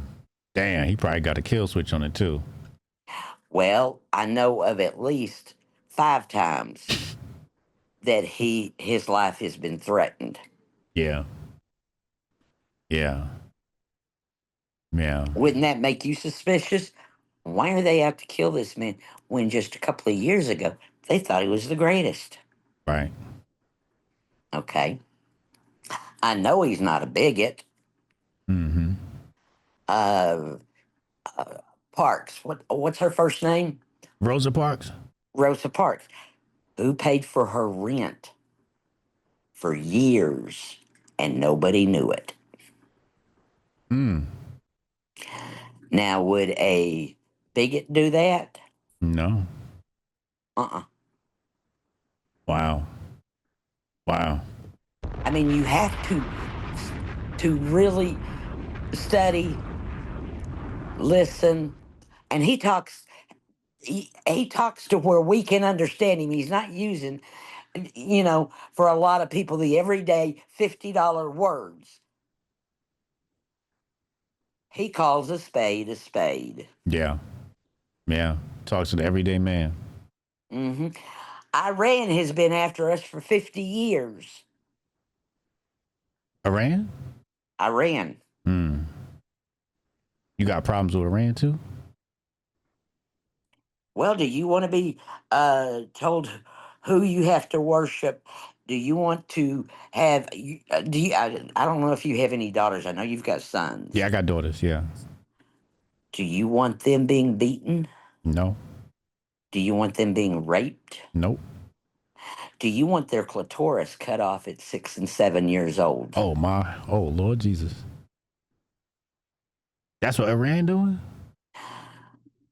The people in charge of Iran have been doing that, and they all still do it. The Muslims right here in the States do it to little girls 6 and 7 years old because women aren't supposed to enjoy sex. They're just supposed to give birth. Mm.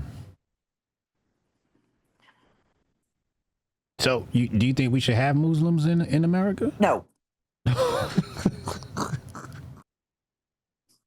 No Muslims in America? none.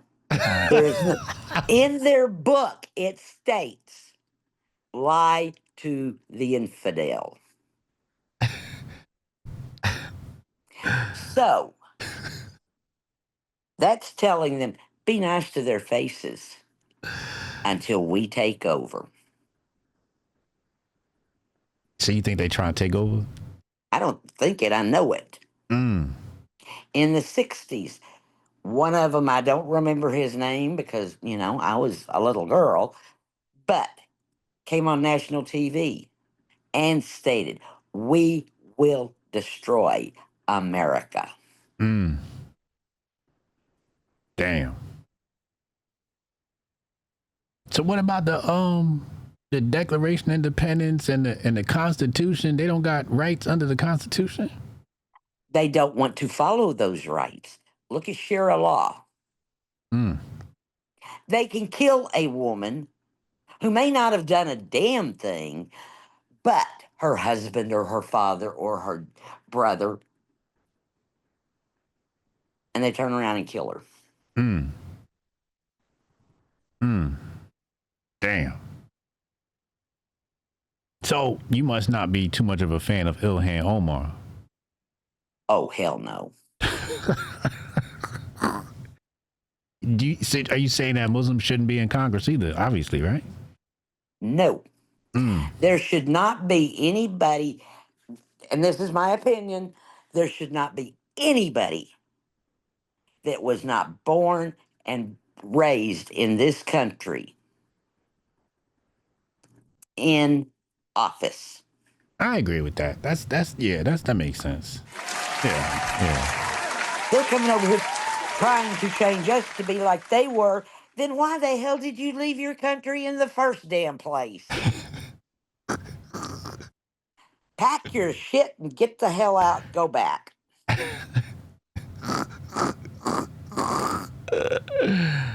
All right, so let's say they were born in America, born and raised here in the United States of America, but they're Muslim. Get out because you're out to destroy our Constitution. It's we the people. And we've got to get back to that. We the people are your boss. We the people should be setting your salaries. We the people. That is the first words in the Constitution. We the people. Mm-hmm. So do you think they should convert to Christianity? No, but they need to they don't have to convert to nothing. I don't care. Mm. But they're not going to tell me that I have to believe in Allah, who was a pedophile. Excuse me, not in this lifetime. I was born with rights, and I'm going to protect those rights. Not only for myself, but for the other people in this country, for my grandchildren, my great grandchildren, and generations on. Yeah. Yeah. Damn. I got some Muslim friends. I'm just going to say, be careful. Because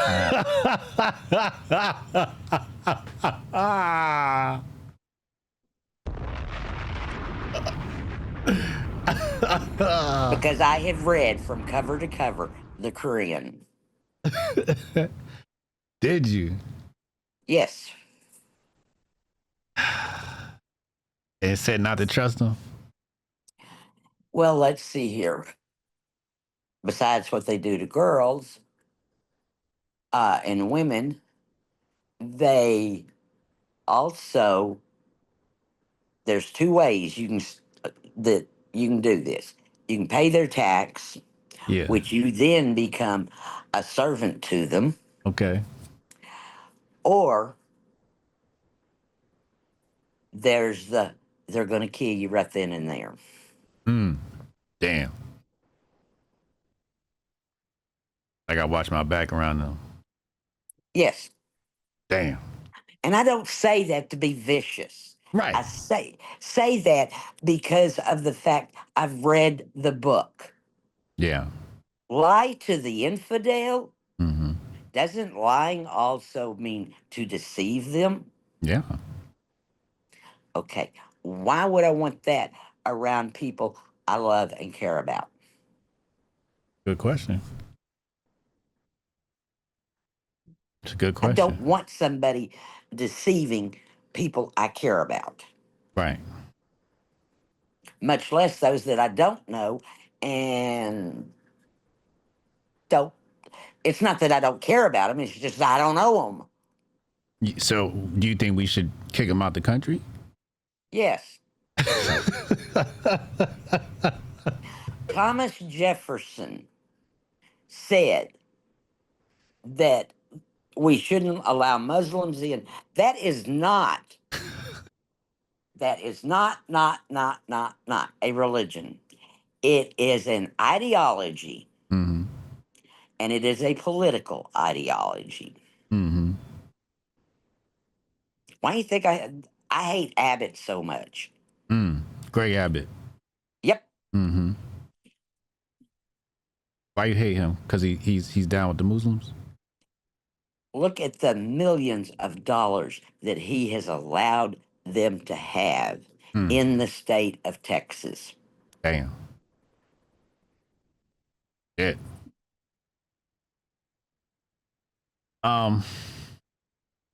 What about ICE? You stand with ICE? Yes.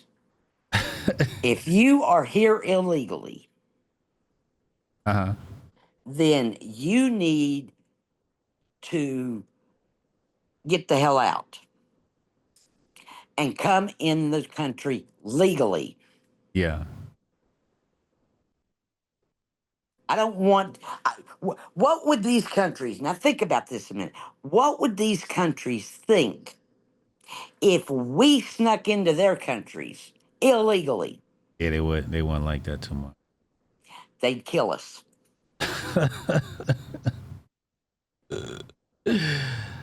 Damn. Look at the people that have been murdered, killed in our own country from these illegals. Mm-hmm. Look at these states that have given them commercial driver's license and look at the car wrecks that have occurred because of them. My country first, my friends and family first, not them. You talking about the Venezuelans? Talking about all of them. Damn. This ain't got nothing to do with Pencil Dick Paul, do it? It doesn't have anything to do with what? Pencil Dick Paul? No. Okay. All right. I just want to make sure because that might be something there. No. Okay. Fair. That's fair. That's fair. I'm with you. Last question. Charlie Kirk. Who killed Charlie Kirk in your opinion? What's that kid's name? Tyler And Robinson? Yeah. You think he did it? Yes. Okay. Why do you think he did it? The evidence is there. Okay. It's on the rifle. It's on the bullets. Candace Owens said it's fake news. Candace Owens has become a lunatic. I used to follow her. I used to love her. Used to have a lot of high regards. But Candace wanted him. Ooh. So she's going to do everything in her power to destroy reality. She wanted who?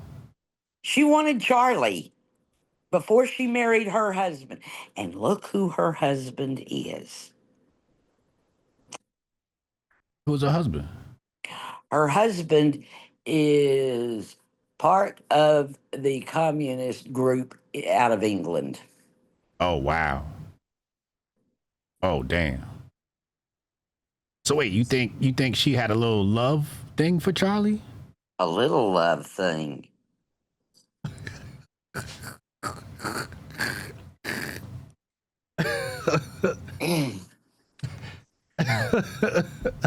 A little? It was a big love thing? Oh, yeah. Damn. Oh man. Really? Really. So, okay, so what you're saying is she had a love thing for Charlie. So now she's mad at Charlie? Or the wife? Or Who's she saying killed him? Erica. yeah. Just because she does not like Erica. She didn't win the ability to get into his bed with him. Oh damn. You don't think they ever had anything? No. But she She wanted. did. She wanted to. Yes. But Charlie didn't. Right. Damn. And so she mad she lost that race. And Erica got it. Mm-hmm. So then she went and got with the communists. And now she's on a revenge tour? Yeah, because look what she says about Trump. Look what she says about Erica. Look what she says about everybody. So she a straight up lunatic. That's putting it nicely.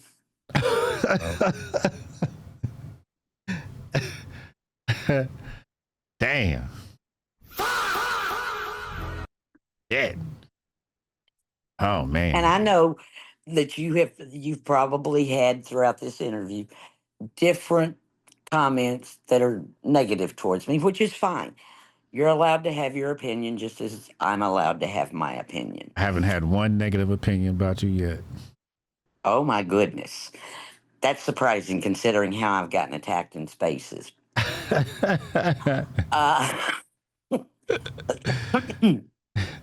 I mean, I'm going to be me.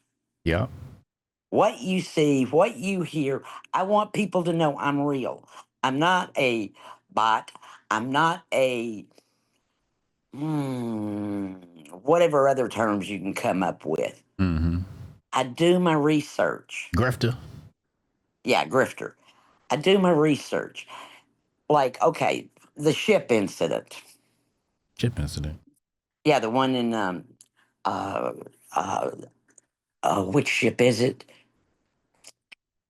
Is it the Abraham that's the biggest one? At the Abraham Lincoln? Yeah. Yeah. Okay. They had it that there was a bunch of men jumping off the ship, committing suicide, spreading a whole bunch of lies. You will not find on my page anything about that until I got the information. Right. And I wanted the right information. I don't want to spread BS. Right. Okay. And because I sit and I think and I research and I look up things, then you'll see a post from me. But on that issue, I'm not putting a post out there. It's fake news. Right. Okay. And I don't want people calling me a grifter. Okay. I want people to see me as who I am and that I stand up for what I stand up for. Because I screwed up when there was a person from another country that was acting like a kid in spaces. Well, how you screw up? Because I thought, okay, maybe him being on here and listening to the conservative people, and then we found out he wasn't even a kid. Damn. And there have been some divisions between certain people that shouldn't have ever happened. You cussed him out? No, Called him a they nigga. were cussing each other out. Oh, okay. Okay. Okay. I have to sit back and I have to think first and research. We then found out he's not even a kid. Grown ass man. Yeah. He's a Muslim? No. Okay. So I give it, before I ever make a comment, I give things 48 hours. Because usually within 48 hours, the truth is going to come out. Right.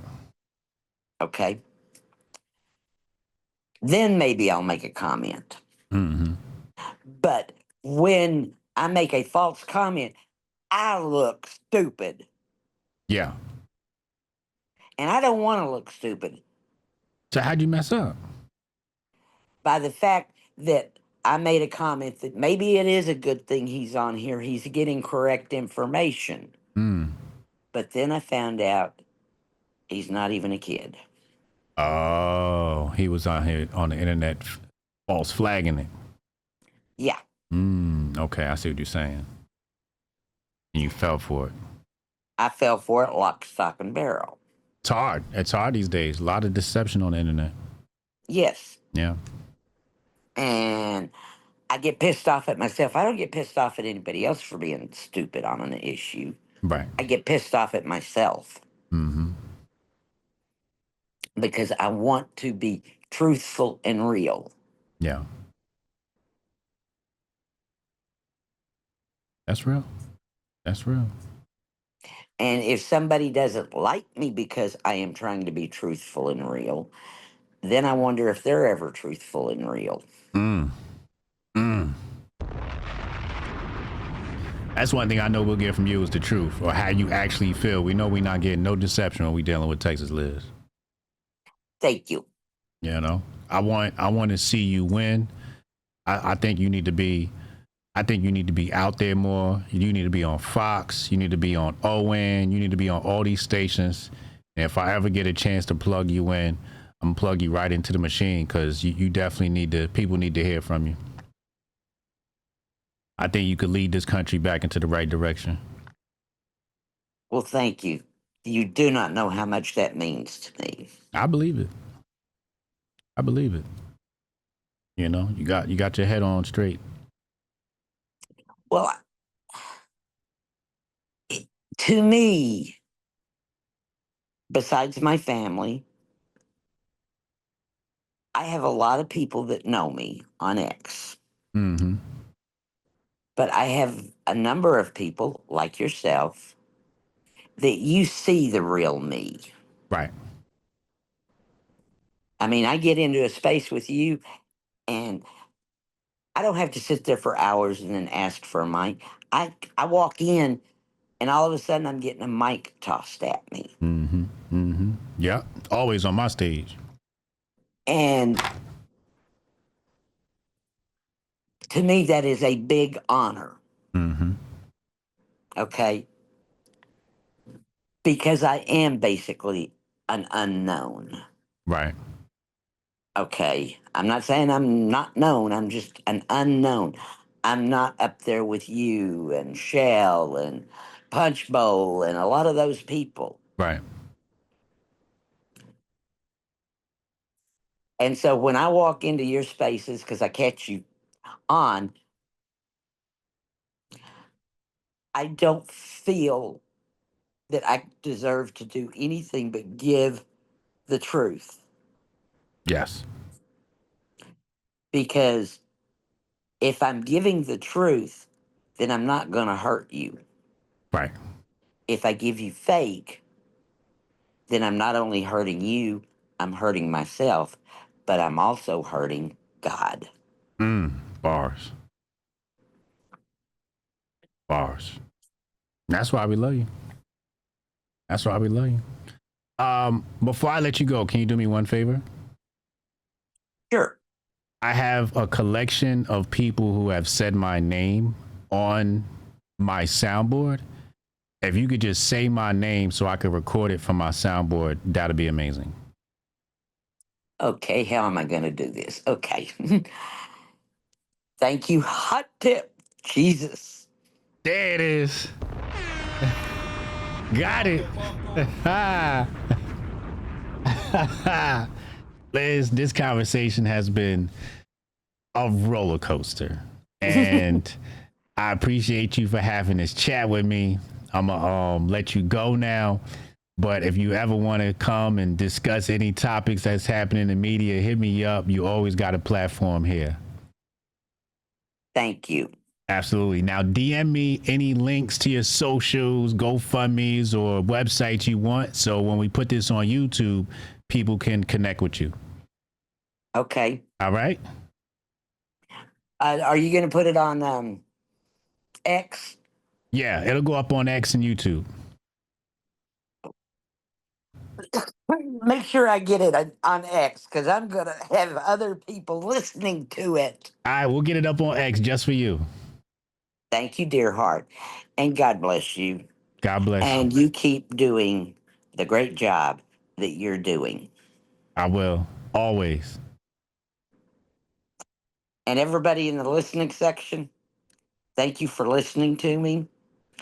I'm honored that you listened to me. And thank you for caring about me. Absolutely. Absolutely. Have a good one, Liz. You do the same. All right, later. Later.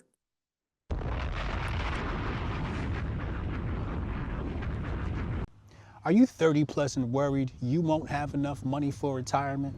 Well, I'm here to tell you, you should absolutely be worried. Inflation keeps inflating, the AI revolution is here, and your 401k is probably going to get taxed heavily. What is capital gains tax sitting at like 30%? Well, I'm here to tell you, there is a better way. Invest like the wealthy. Put your money where you don't pay taxes. Open up a Roth IRA. With iTrust Capital, you don't pay any monthly fees, and there's no taxes on withdrawals. And if you use my link in the description box below, you get a $100 funding bonus. Sign up now and thank me later.